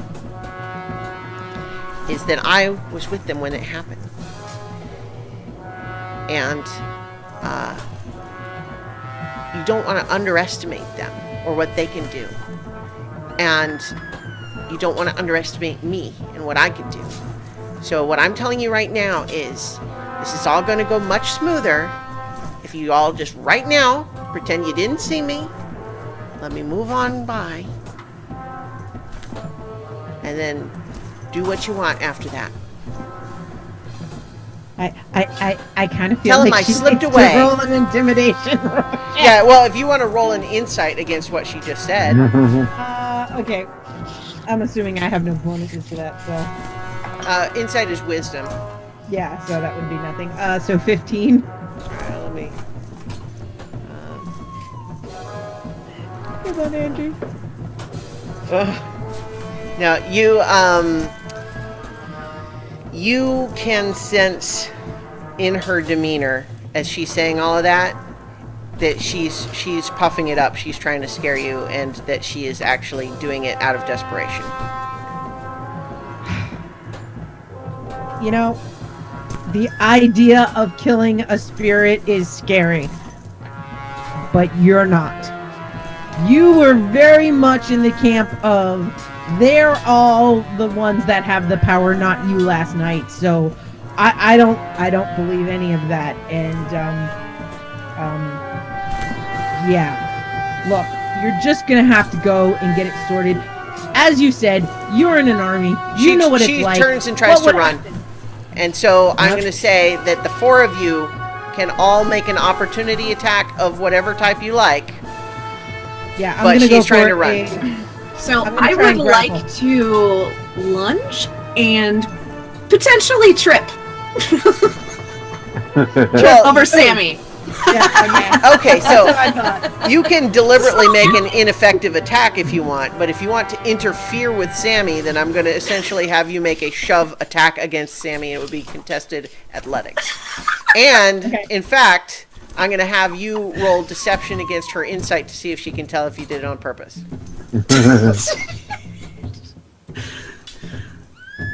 Yeah, sure. Why not? I'll go for All it. right. So, Sure. contested athletics first. That's 19. Plus 5, so that's a 20.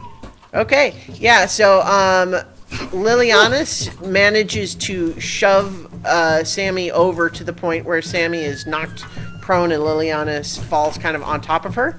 But now roll deception versus Sammy's insight. What would that be? Charisma. versus Charisma. wisdom. Okay, so that's nothing versus. So I rolled a 7. Okay. 16. All right. So yeah. Bamboozled. Yeah, you were convincing that you were trying to lunge for this fleeing halfling, and really just tripped because she's squirming. She squirmed away. Yep. So Well, I'm super hungover, and it's a small alley. all right. How about Ingolfon and Rodrid? How are you responding to this fleeing halfling? I'm just gonna kind of put my hands up. I didn't see anything. You Okay. guys suck. Like, I was just gonna suggest let's stage it like she beat us up.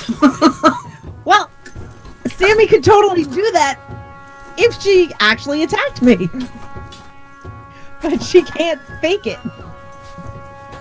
So Ingolfon, are you there? Are you trying to make an attack? You're muted at the moment. If you're trying. Oh, sorry. Yeah. Yeah, here we go. I am going to try to tackle this little halfling. Okay. So you're gonna make athletics against her acrobatics.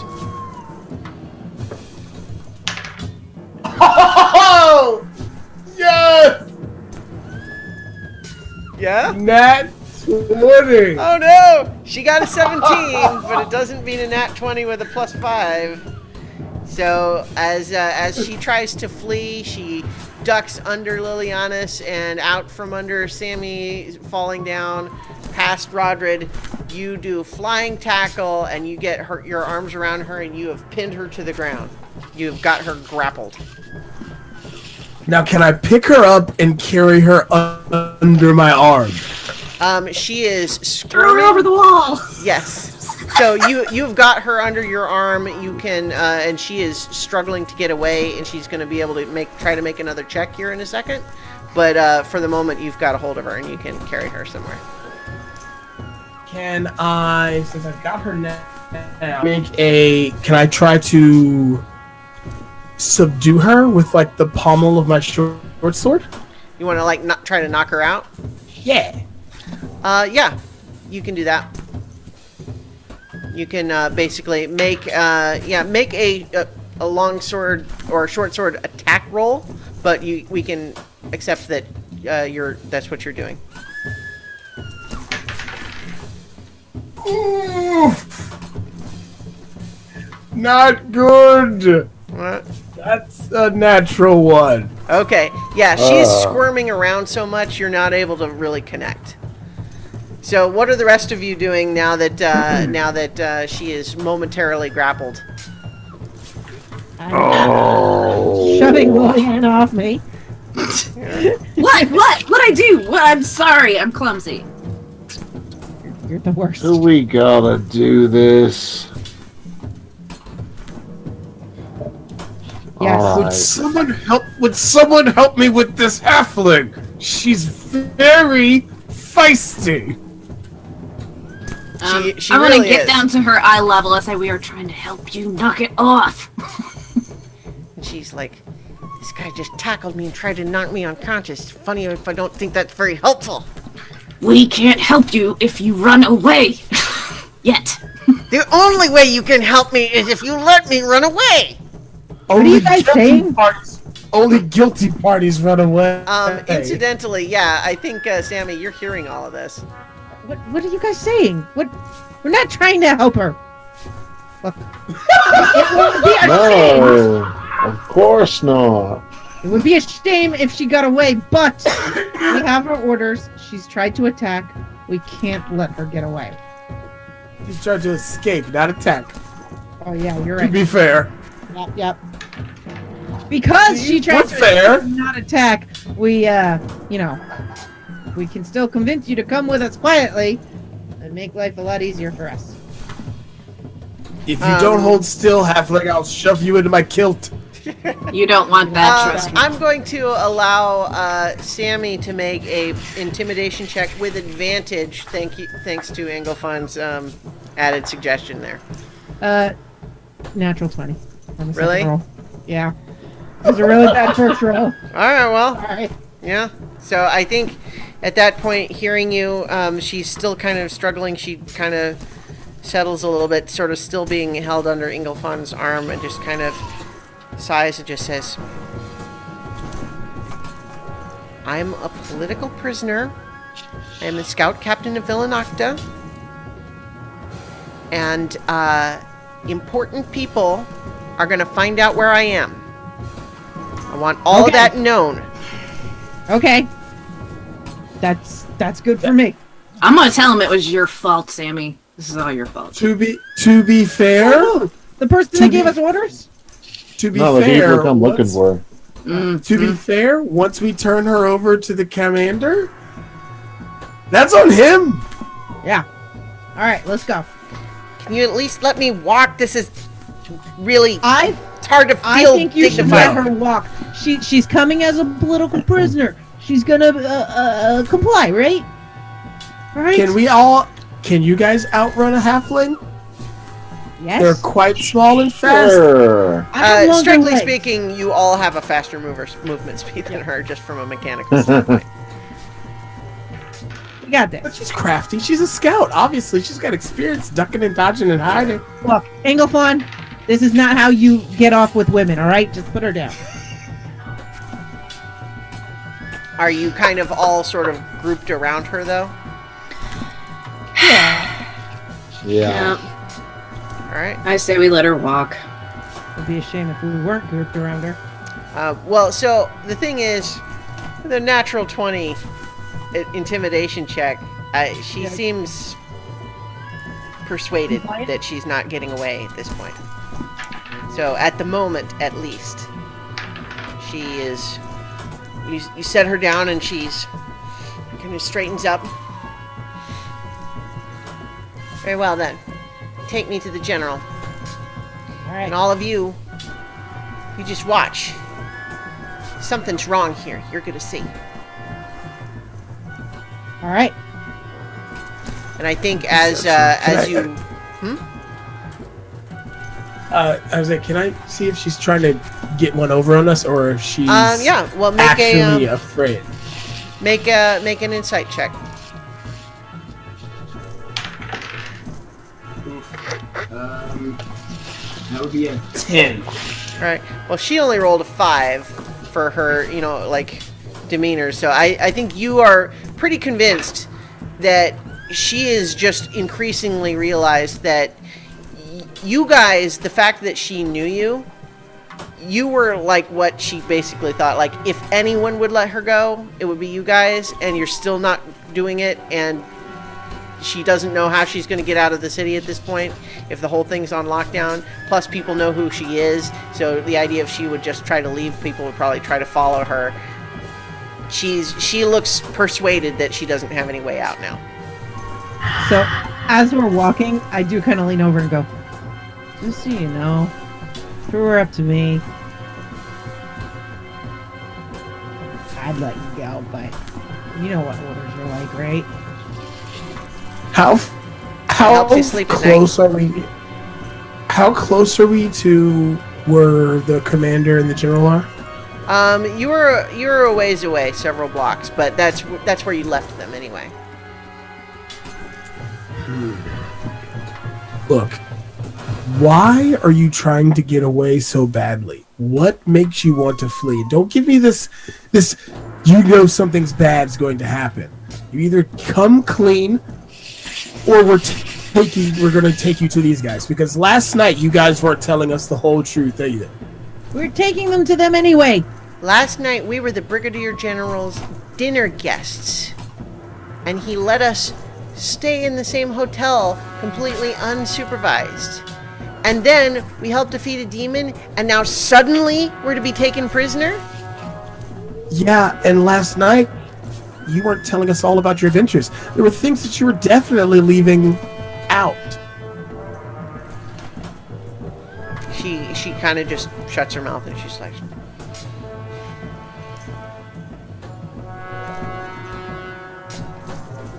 Look, I'm trying to be fair. Because here's the deal.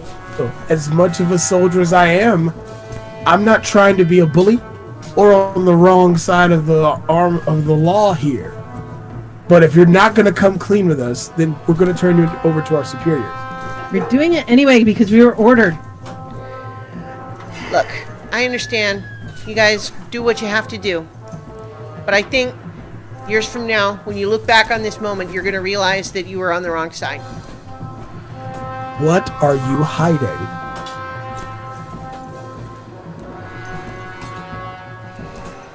Whatever I tell you is just going to be used to find my friends. Let me see. I'm trying to make a persuasion check. Look. Obviously, something is wrong to you at least.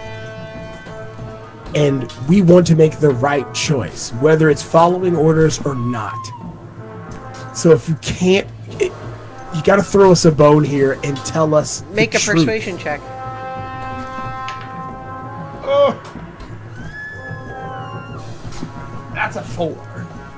Okay, yeah, I think she's just like, now,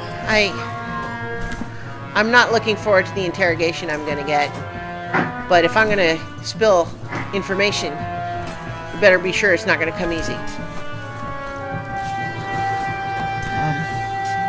Hey guys, when we hand her over, the general's gonna take her away from here, right? Right? Who knows? My thing is, why would he? I mean, we've got control of the town back. He said the gates are closed. he said the orders came directly from the Tsar. Yeah. I think he's gonna take her there. Yeah, I'll probably go to Fashan. Well, that means that Prashan's gonna be attacked. And you want to go to Villanocta. Wouldn't it make more sense to send the demon magnet to Villanocta? It would make a lot more sense. Yeah. We should tell the general that.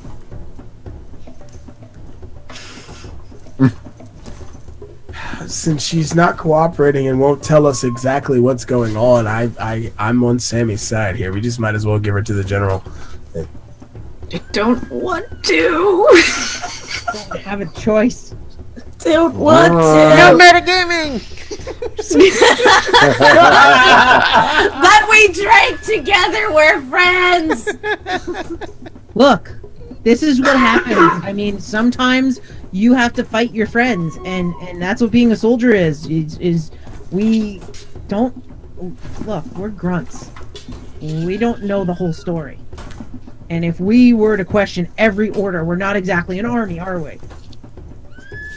They gotta. Yeah, but somebody has to question. Like, if nobody questions, then how does how can you be sure it's right if no one ever questions? Well, you have a point there too. Like, the fact that we're questioning should say that there is something wrong. This is not okay. You guys hear from down the alley, you hear what sounds like more soldiers who are perhaps also had the idea to check the alley. They're not in sight yet, but they're coming. Are there any buildings around that are empty? You People don't know. that have... There's buildings. You don't know what's inside. They seem like they're houses. Let us shuffle away from here and see if we can find an empty doorway. I don't like this. Yeah, I don't want them bringing her in. If anyone's bringing her in, it's us. And so, while we're looking for a way to get into one of these homes, I look at her and say, look, this is your last chance. Come clean. Tell us why in the world they want to take you to the Tsar and interrogate you. I don't know. All I know is that powerful magical creatures want to kill my friends, and that suddenly your general completely changed his mind about us. Well, you suddenly buttoned up and held something back. Wait a minute. Magical creatures. General suddenly changed his mind about us. Guys, we know what's happened, right? Are you thinking mind control?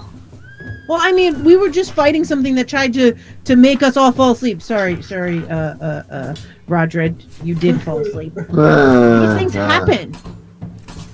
What if that was a distraction so it could get at our general? And my thing is, if you were the general's guest, What if the demon was defeated too easily? well, What if it was a what ruse? if you? What did he change his mind about? What deals did you have? They were friends, and now they're not friends. It's a complete shift in personality. It has to be. Yeah. I look at- See, I look- that's what Definitely happened. under a he curse. was super friendly with us. He offered us wine. He gave us a duca fruit or something, like some stupid fruit he brought in from Pashan. Is like, he's here, have this special fruit. It's fine. We were friends. We were laughing and making jokes last night, and now suddenly we're prisoners to be brought in dead or alive. Why? Remember, he was envious that we got to spend time with them because he wanted to spend time with them last night too. Wait And a now minute. this sounds No like one- a curse. No one said dead or alive. I did. He I did. said that He did. I heard it. He said it. And I just said it back there. It would. It doesn't take much to put two and two together. Yeah, no. I've been sneaking through the city, successfully sneaking past a lot of your fellows. You're not the only one Not here looking past for me. Well, obviously. Have we found a place to duck into yet? Oh, yeah. You're kind of. I was kind of assuming that you did go ahead and duck into. Okay. So, house. guys. I know you always say that sometimes I have conspiracy theories, but this really sounds like a setup. That demon. Hey, I who know. is that? Who's down there? You hear a voice calling from upstairs in this house. Hide her. I'll be right back. Hey, just checking this house out. Have you found the halfling? What? This is my house. Who are you? Oh, whoops, sorry. I thought it was the guards. You see a where's guy the like in a soldier? bedrobe, like bathrobe, and like one of those sleeping caps on, and Did you sleep through the attack? What attack? Get out of my house! There was a demon. because you half the city The burned. agreement with Gorne and the Tashman military was that you camped outside. You're not allowed in our houses. I'm gonna call the guards. All right, we're going, dude. But just there was an attack this morning. We Get out of my house! okay. All right, we're going. Jeez, the old man's cranking. you can make a perception check or a persuasion roll if you want, but it's going to need to be high. No, You it's basically just broke into this guy's house. yeah, it's a critical fail. You did Okay, yeah. Yeah. I think as he is pushing you down the stairs, trying to basically shove you out the front door, and he's still yelling about it. I'm going.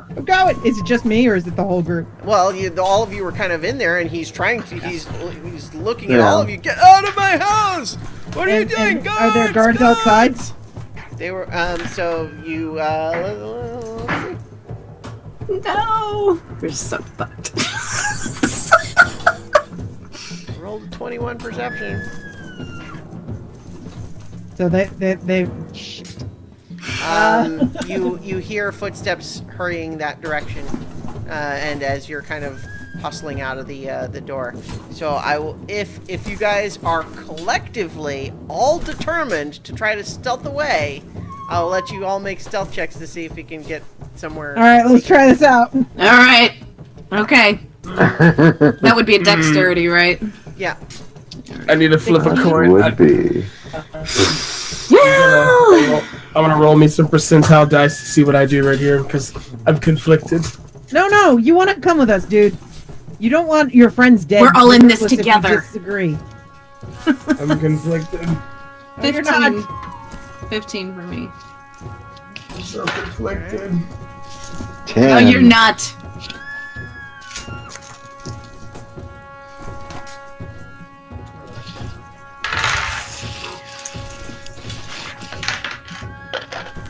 Ooh. Anyone got lower than that? I don't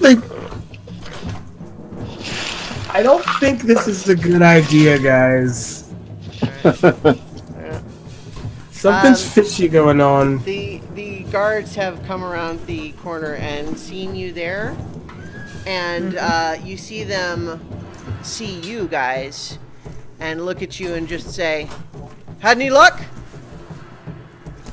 Not much. No. kind of shoves the halfling I behind think him. these alleys, and actually, I think those of you in the back realize that she is small enough. She has hidden behind one of you, which is literally a halfling racial trait. They can do that. So. We just got kicked out of this old man's house I was looking for, but Don't she go wasn't in in the there. houses. Jeez. We're gonna keep checking this alley. They and that group of 4 kind of pass on by. All right. Good luck. Andrew's gonna make break for it again. I think Rodrid and Sammy can make an opportunity attack if they so choose. Nope. Nope. I put my hands up. I'm kind of blocking the way. Okay, so are you just trying to grapple her essentially? No, I'm blocking the way. The view rather. So I'm you not are allowing trying her to run away? Yeah. No, my mind has recently been changed. All right. I want to help her. Okay. She disappears out of sight. What in the world? And I'm screaming. Yeah. The guards run back around. Like, wait, what? Nothing. He's mad at me for going inside the old guy's house. Make a deception check. Oh, good. It's a natural 18. I assume that's a charisma. So yeah, that's an 18. It is. Well, let's see about their wisdom. No, that's just a 5. Excellent. They're like, all right, well, everyone's on edge. Be careful what you're just yelling. Yeah. Seriously, Anglophone. Trying to get us killed? Yeah, I mean, I know you drank a lot last night, but come on, man. We got a from job the to do. street, you hear, "She's over there," and you hear a longbow.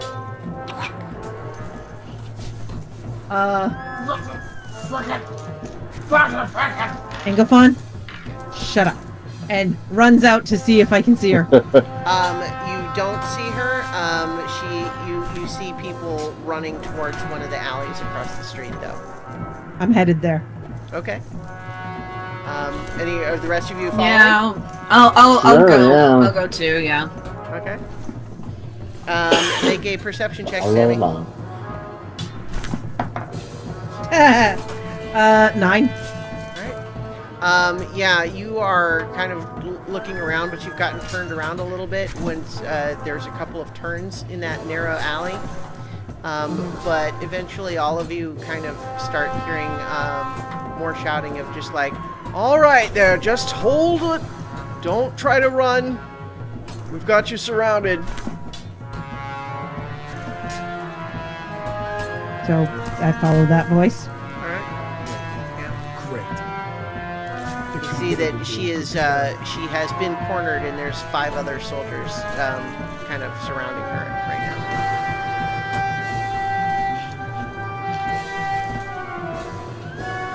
I'm gonna let it happen. I'm gonna let them take her. Let's bring her later. Look, there she is. Let's help them. Yeah. Let's help them. Andrew makes eye contact with all of you, and you see you all kind of catch just for a moment sort of a set of jaw like, I could tell them, but then she doesn't. She is surrounded enough, though, they have their swords out, unlike the way you guys were handling it. And so she, under their direction, gets down on her knees, hands up, and then they grapple her and tie her hands behind her back. And then one of them just puts her up on his shoulder. Follow? Yeah. So are you accompanying the group then back towards the inn? Yep. Yep. Yeah. All right. So as you guys sort of accompany this sort of, this train, you see that the panic that was in the city has started to calm down. You still see a lot of people rushing around here and there. There's a lot of activity, people sort of returning to where they were. There's still a lot of soldier activity because the city is still kind of on lockdown. You see, other soldiers sort of directing people to go back into their homes and stay there, assuming it's not on fire. But you make your way back to the, this inn, and you don't see the Brigadier General, but the front door of the inn is open, and you hear his voice from inside. He's just saying, I think that we're going to have to start thinking about sending detachments to some of the other local towns if we are not able to secure any of the individuals here. but as you are just following now this other group, they bring her in, and the Brigadier General sort of stands up, nods, Says, thank you, man. I am very pleased to see that you have succeeded in bringing her in unharmed. and he actually leans over to try to make eye contact with Andrew, who's still kind of over the guy's shoulder, and just says, Miss Brushgather, I am very sorry that it has come to this. I will ensure that you are well treated. and she mumbles something that's in another language. Sir, she's slippery. May I volunteer as guard duty? I think the guards that caught her are just like, what are you trying to get brownie points now? I saw you guys come in just like we caught her, and now you're trying to share the credit. What's up with that? Nah, you caught her. I figured you wanted a break. Make a deception check. 16? Maybe? The Brigadier General has a better insight score than the regular soldiers do. 16, you said? Alright. Mm-hmm. What's his score?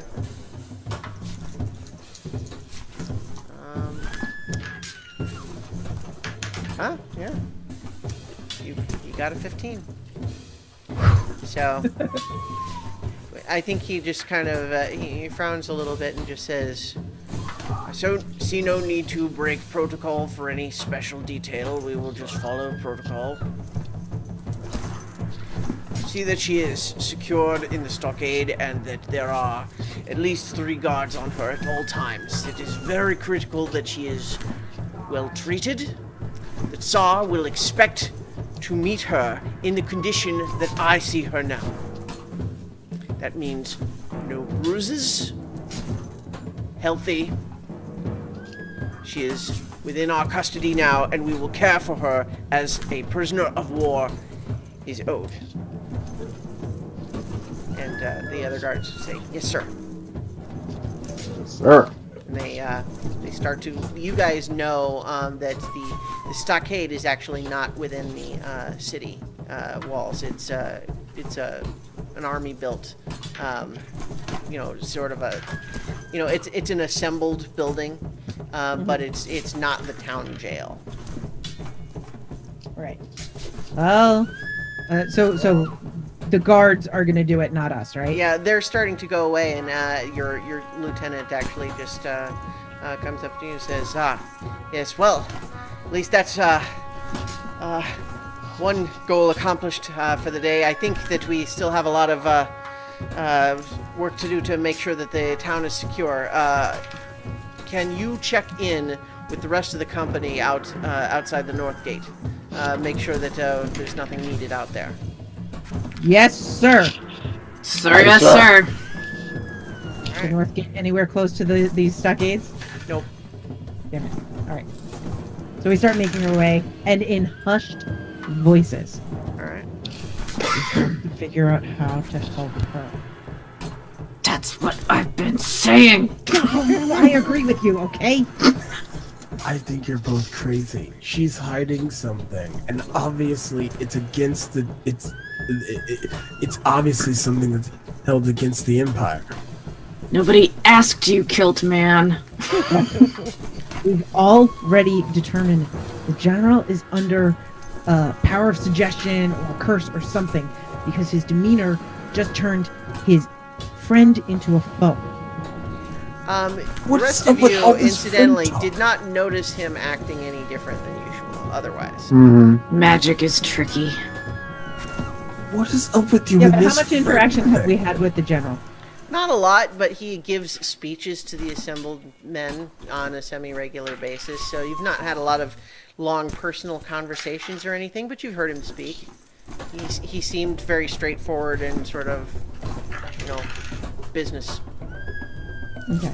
I just think it's weird that a demon was here and we saw how powerful it was and now it's gone. And I know that these are heroes of legend and all, but come on, that was really fast.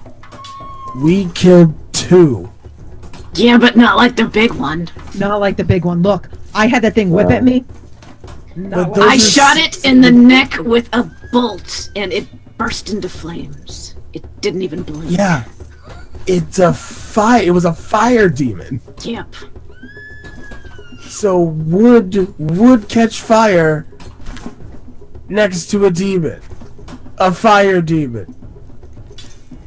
I still shot it in the neck. it did In not. the neck! It has a neck, and it was shot in it. So, here's where things stand, you guys. You know that, according to protocol, she is going to be locked in essentially a, portable jail cell. She'll get food and water, she'll be well cared for in that regard. It is protocol to treat prisoners well. And from what you understand, she's going to be under constant guard 24/7 and probably shipped out for Pashan soon. How do we get on that guard rotation? Or how do we make the guards sleep? Oh, I don't know. We can go get the mosquito corpse and rub its wings together and see what happens. It melted. We can't do that. I think you guys. I don't know if it was the drink, the demon fight, the demon attack, but you guys seem rather conspiratorial about this. Because it's all so weird. How are you Because- okay with everything that's going on? It's weird. So, they're here as guests. We've not seen any action for weeks, if not months. And as soon as they show up, a demon attacks. And you wonder who wants to put them into custody currently? Okay, I get that, but here's the thing. If she's a demon magnet, they're bringing the demon magnet to our home. That means demons are going to attack our home. Yeah, but where else would he take them if she's a prisoner and suspected of doing it on purpose? I know, but that's what I'm saying. I don't want Rashawn to get Yeah. attacked. And if we send her to Rashawn, it's going to get attacked. Wouldn't it be better you if know what- to Villanocta and Villanocta got attacked? But if they're trying to attack us with demons, if we send her back there would be no demon attack because they're controlling them. Furthermore, You think that halfling is controlling demons? Are you insane? Yeah. they're seasoned adventurers. They obviously took out that demon pretty easy. She didn't. How do we know? She's not telling us the truth. She's obviously hiding something. You're crazy, you know that. We're Something all, I'm with the you. crazy one. we're all crazy, okay? None of this makes sense. All I You guys know are raving- is that she was First cool, off- and she drank with us, and she told us their story, and some other cool stuff in the alley. And now, we're supposed Are to you not be still friends. drunk? What? Maybe a little. Probably, but that doesn't Seem change legit. the fact that she's cool, and we shouldn't be doing this. This is not right. Something is very, very wrong with these orders. You're willing to become a traitor for the off chance that this halfling is innocent and not somehow involved with demon summonings in the middle of this town. Mind Mind you, Are you okay with innocent blood on your hands? Personally, I'm not okay with that. I'm not okay with that. you know, I don't want innocents to die either. There you But I go. also- Okay. But I also didn't want them eaten by demons. Or backhanded by apes. That's why I Demon don't apes. want her going to Pashan. There are people who care about wouldn't- them. Yes, but they also have spellcasters and a full-fledged division in the city. Well more protected than here, where we have not a magic caster amongst us. Well, that's true. Much more Yeah, defended than Gorne. It is true that Pashan, as a general rule, is a very well-protected city. It has lots of security measures. It's pretty locked down. I'm just Generally. saying. Those heroes, they're gonna find out that Andrew's that our halfling friend has been taken to Bashan. Is there any- These guys turned back an entire hobgoblin army and killed the spirit of Lake Elamond. You guys, I don't want that unleashed on Pashan. And If you know- think a couple of magic users and an entire division of the army are gonna stop them, what is wrong with you? hobgoblins are stupid. They're Have dumb. have you met yourself? I'm just Yes, I have, and I'm not the one talking treason. So while they're arguing, can I look around? Like, I know we're not close to the Stockhold or anything, but Are you? I've been assuming that you guys were making your way, maybe. yeah, slowly. we're going towards the West Gate. The West Gate. Northeast Gate. North Gate. North Gate wherever is we where were sent. your lieutenant told you to go. Yeah. Wherever we were sent. I'm terrible. Player memory does not reflect. No, character that's fine. memory. Yeah, that's fine. The West Gate had been Yeah. where Andrew was trying to sneak out, and you were close to there when you found Right. her. That's why I got confused. And the cells that they're keeping her in are near what part? Those are more like to the south of the city. Okay. But in some ways, the entire military encampment is kind of a long sort of stripe that is generally to the west of the city, but extends both to the north and the south.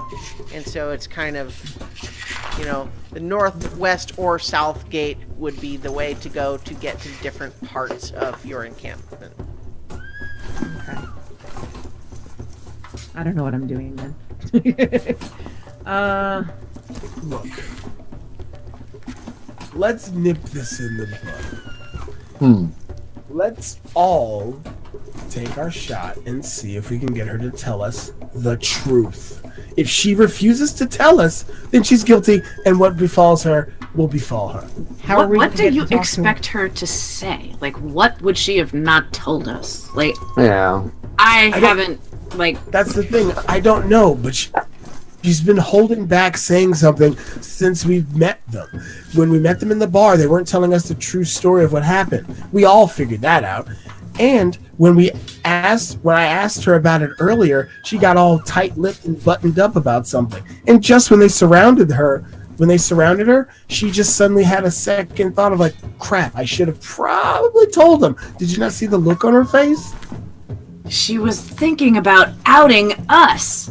Like, we were talking about letting her. I mean, like, think about it, man.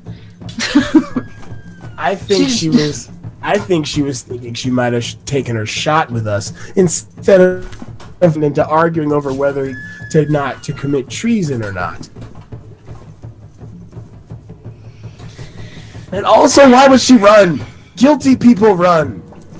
Scared people run. I used to run a lot before I joined the army. Now I just march. But We ran a lot when we joined the army. no, but I mean, I used to run away from people all the time. When you're desperate, you run. Why would she be desperate? She What has had an her desperate? entire, like, all of the army. We're all after her. Who would not be scared and desperate? Well, obviously, if you've done nothing wrong, why would you hide? Really? You think that's how it works? We're soldiers. Yes. People hide for lots of reasons. Do you guys think that there's, I don't know, any way that we can do something that can help her without us losing our commissions? Short of assaulting the stockade, no. Maybe we can get a message to her friends. Hey, wait. Okay, so we don't know where her friends are. We talked. There was another of their party that's not with them, right? Well, what if Was there's there? a way we Oh, could get her the back to fox Philadelphia? guy. Yeah, the cute guy that we never we never got to meet. What if Yeah. we sent word about her situation? But like not from us. But to where they said he disappeared. Well, where was the last place they saw him? Do you remember? We were getting pretty heavy into drinks. Wasn't it before the hobgoblin? Wait. I think they were in Velanocta. Wasn't he like I don't didn't So the only discussion of Mugen that was really ever happened was you guys asked, "Hey, where's that fox guy? Wasn't there a fox guy with you?" And they said, "He's off on fox guy business." Yeah, and they kept saying whenever we wanted details, they kept saying, Mugen's so much better at this. So they wouldn't have mentioned. It's been a while since that episode. They would. I don't think they mentioned anything about him being part of the Huli Jing No. temple, right? No, that was not. No. Nothing that specific. Nope. Shit. All right. So current character would not have any clue. Fine. I don't know. Do they have any more friends in Villanocta? I'm loving how you guys are essentially being punished now for being so withholding on the details. That is so the opposite of how I would have kind of expected that to go, because you were trying to be tight-lipped about details as the other half of this, and now people who want to help you can't because you didn't tell them anything. So, do I know, since I know standard protocol, do I know how heavy the guard will be? He on said the at least stockade? 3. Well, And how often they rotate? you know that the normal procedure would probably be one guard at a time, with at least one always there. And it's also, the stockade is not it's not off by itself in a sneaky, shadowy corner. It's kind of in the middle of everything. But that said, you also heard the general say 3 guards. Yeah. What was that they told us about the candied lizard tails? That they were good and we had to try them. So, do they know anybody else in Villanocta that we could possibly get a message to? I think we're starting to edge into some metagaming here. You guys are working really hard to think of something. Trying so hard! Is there a way that we can get, like, a weapon to her so maybe she could break herself out? Or, fine, let's put this to bed. Let's put it to bed. How about this? We just go talk to the guards, see if maybe they're tired of watching over this halfling who's not doing anything. Because here's the deal. All of this excitement came on the hinges of insane boredom. Maybe we can talk him out of, leaving the guard post, and we take over for them. And from there, we talk to her and see if she'll come clean. You guys try that. I tried offering. If I offer to guard again, it's going to look mad suspicious. Yeah, I think it would be suspicious. Surprised I don't think they it's a good didn't idea. think I was Maybe. bonkers to begin with. Or, how about this? How about we just straight up talk to the captain of the guard? Like, look, we're tired of sitting around on our butts. Yeah, and we had a lot of excitement fighting the mosquito and the gorilla demon. We'd really like to have a little, a got an load idea. off. Which is really stupid that I didn't think of it before. After we check in with the north gate, we gotta talk to the lieutenant. See if he's noticed a difference with the general. Dude, chain of command, right? What? The general is not mind controlled. Then why do you want to help her? I want to get us back to a cohesive unit. We're split down the middle.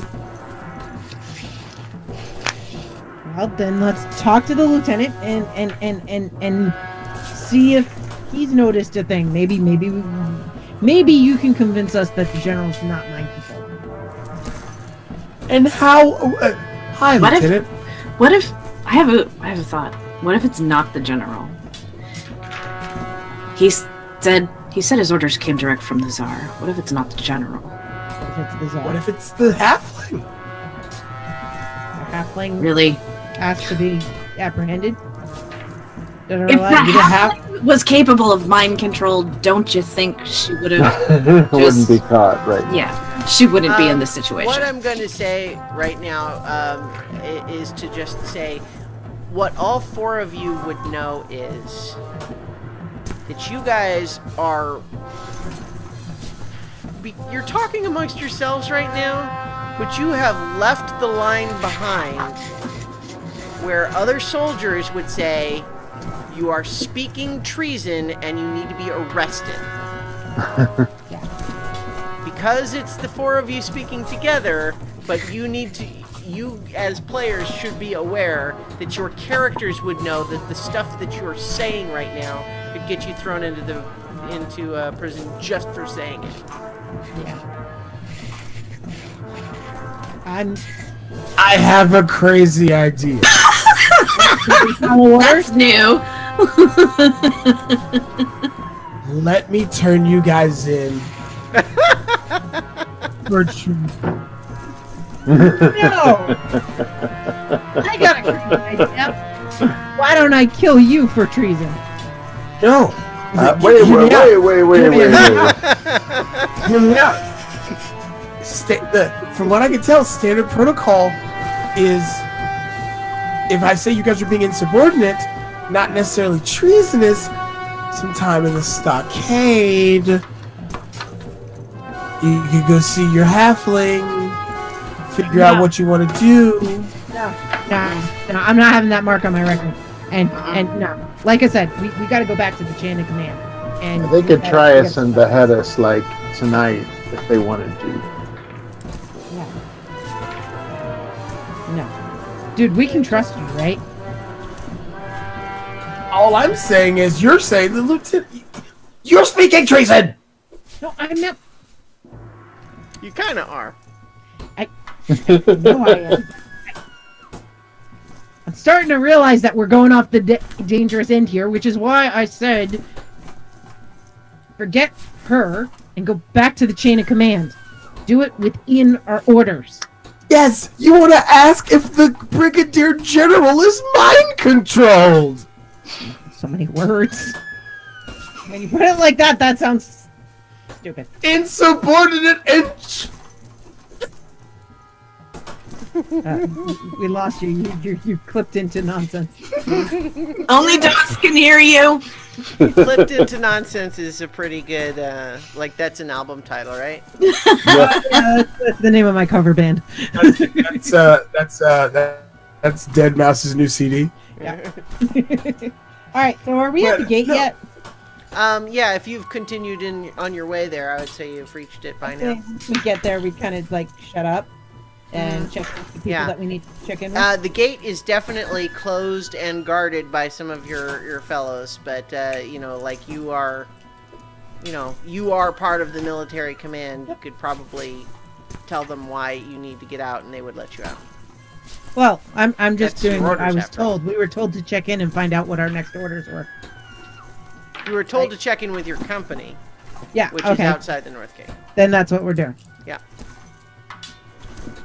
All right. So you tell the the guards at the gate what you need, and you can actually see as you pass by that the city guards are on standby, but look pretty maybe a little concerned even that their duty has been usurped by the military at this point. maybe a little relieved that they don't have to do it if there's maybe demons around, but also like they didn't really get a choice. But you make your way through the gate. You check in with command, and you have some of the the lower ranked officers are out there, and they tell you that what you are being ordered to do right now is to assist with the effort of basically many of the townsfolk fled out the gates before it was locked down, and so there's a lot of them that have been kind of corralled a little bit but need supervision. So they're going to be processed before they are brought back into the city, because they don't want to just have the gates back open uncontrolled. So you have been asked to help with that. Oh, okay. So when we go to the civilians, do we happen to see any of the people that we helped? Make a perception check. Okay.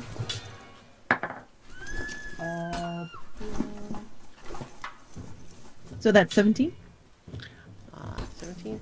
I'm trying to just think. It's like, I mean, yeah, like you see one or two that look like they might have been in that little area that was, that crowd that you guys had collected. Mm-hmm.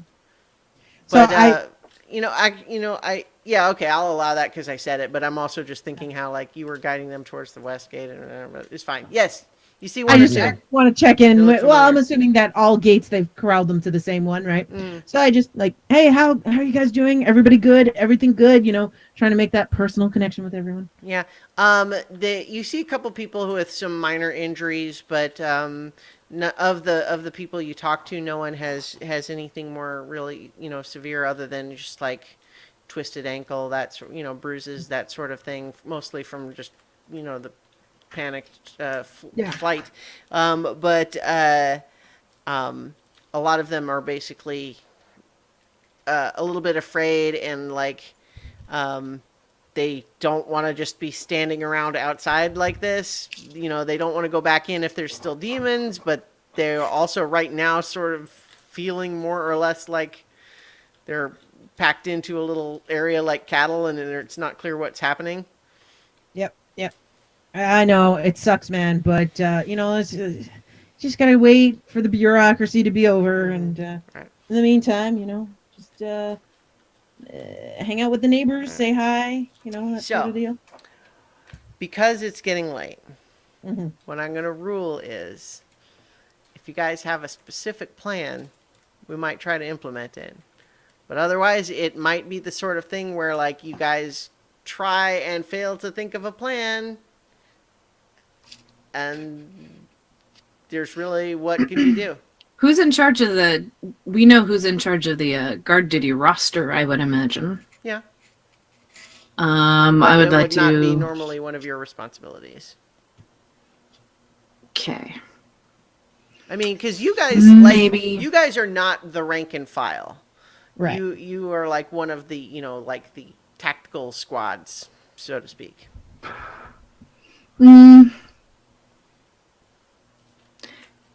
Had any of them see, now I can't like do that. It's like maybe one of them back in some This is time not- did a this is not favor like for a me and I riddle owed them where- or something like that. I know. This is not a I riddle just- I where I'm trying. I have some secret way for you guys to achieve what you want, and you just have Yeah. to figure it out.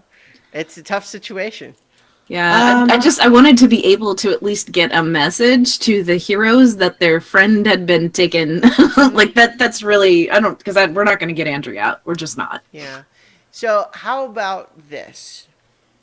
I think as things are, you guys are stuck. You're not sure what to do. But if offline you guys think of something later that your characters, these soldiers, might want to try to do, you can let me know and we might see how that might work. So my last thing is, I assume Andrew's going to be moved fairly quickly over the next couple of days. So over the next couple of days, is there any opportunity to just like talk to Andrea or have any interaction with her before she leaves? I think that you guys find that she is being kept under pretty strict, control.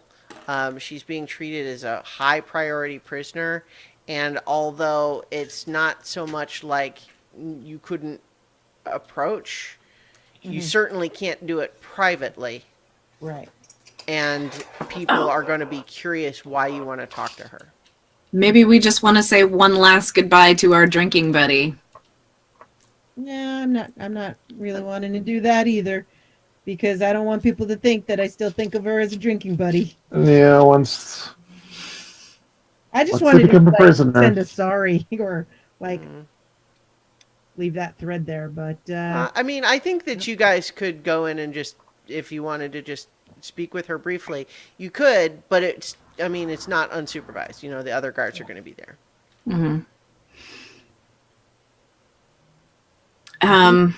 I think we've done all we can. She mentioned that she had a daughter she wanted to see. Maybe we could at least inform her family of what's happened.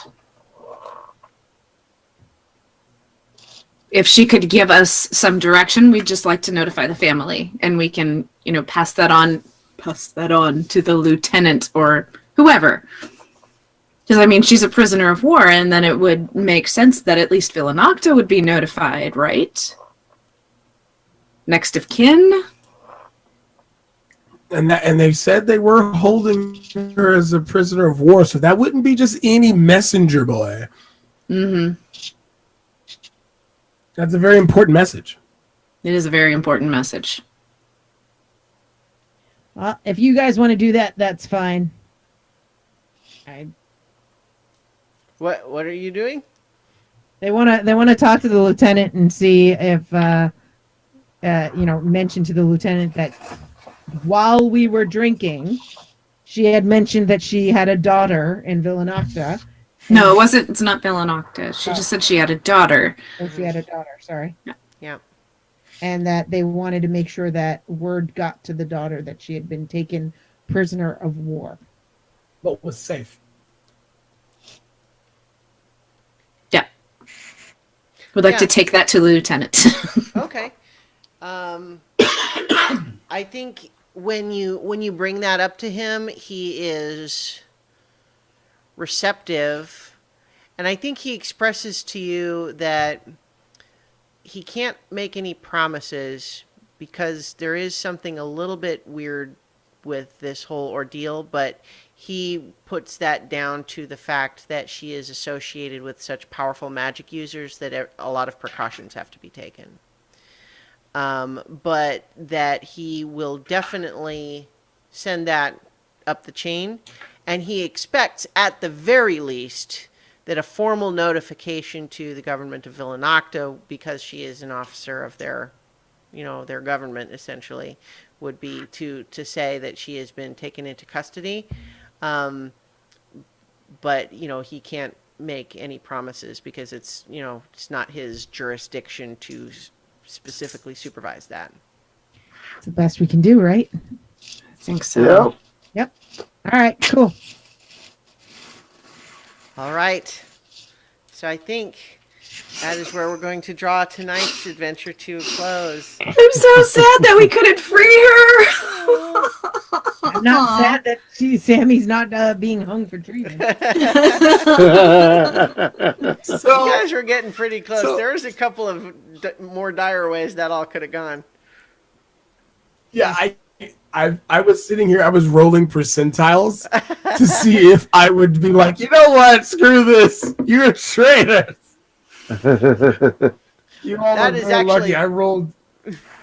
Go ahead. I was just going to say, part of the reason that because I wanted to do this side story, I definitely wanted a couple more guests just to edge out the tendency to say, but it's Andre. Painful, man. In my head, I'm like, but it's Andre. But I'm like, See? no, But I'm a like- soldier. I got all the rules. This is me walking that razor's edge, right? Because I want you guys to feel that, but to understand Well, you are putting your new characters, your soldier characters, live at risk if you stick your neck out too far here. Yeah. Yep. And I'm just gonna let you know, if I had a rolled a lower than a 50%, I immediately turned on you all and reported you as trash. Yeah, I was ready to kill you too, so it's all good. Yeah, same. So Wow. dump your body in an alley. Oh, it must have been during the demon attack. So, Oh, yeah. all things Had considered, I known, even had I known that Starla tripped me on purpose, I wouldn't have turned Starla's character in. And I appreciate But I wouldn't that. have turned her in. But it's the turning me in, which is what would make me kill somebody. so I think all things considered, things did not go as badly as they might have. No, Andrea I was guess taken not. into Yes. custody, but at least she was unharmed. And for now. And none of your soldier characters are left as perhaps sympathetic allies, maybe. Perhaps. But in a tricky situation. Yeah. So I think we'll leave it there. So thank you everybody for listening and or watching. We had several people in the chat: Smarter Master, Mother Dragon, Prince Justin. Welcome. And in fact, the last two comments there in the chat are loving this side episode and agreed. So I'm very glad to hear that. And hopefully tomorrow, or not tomorrow, but next week, we will be back to continue the adventures of the heroes of legend in the depths of the stone giant city. Next time on So Many So Levels. many Many levels. levels.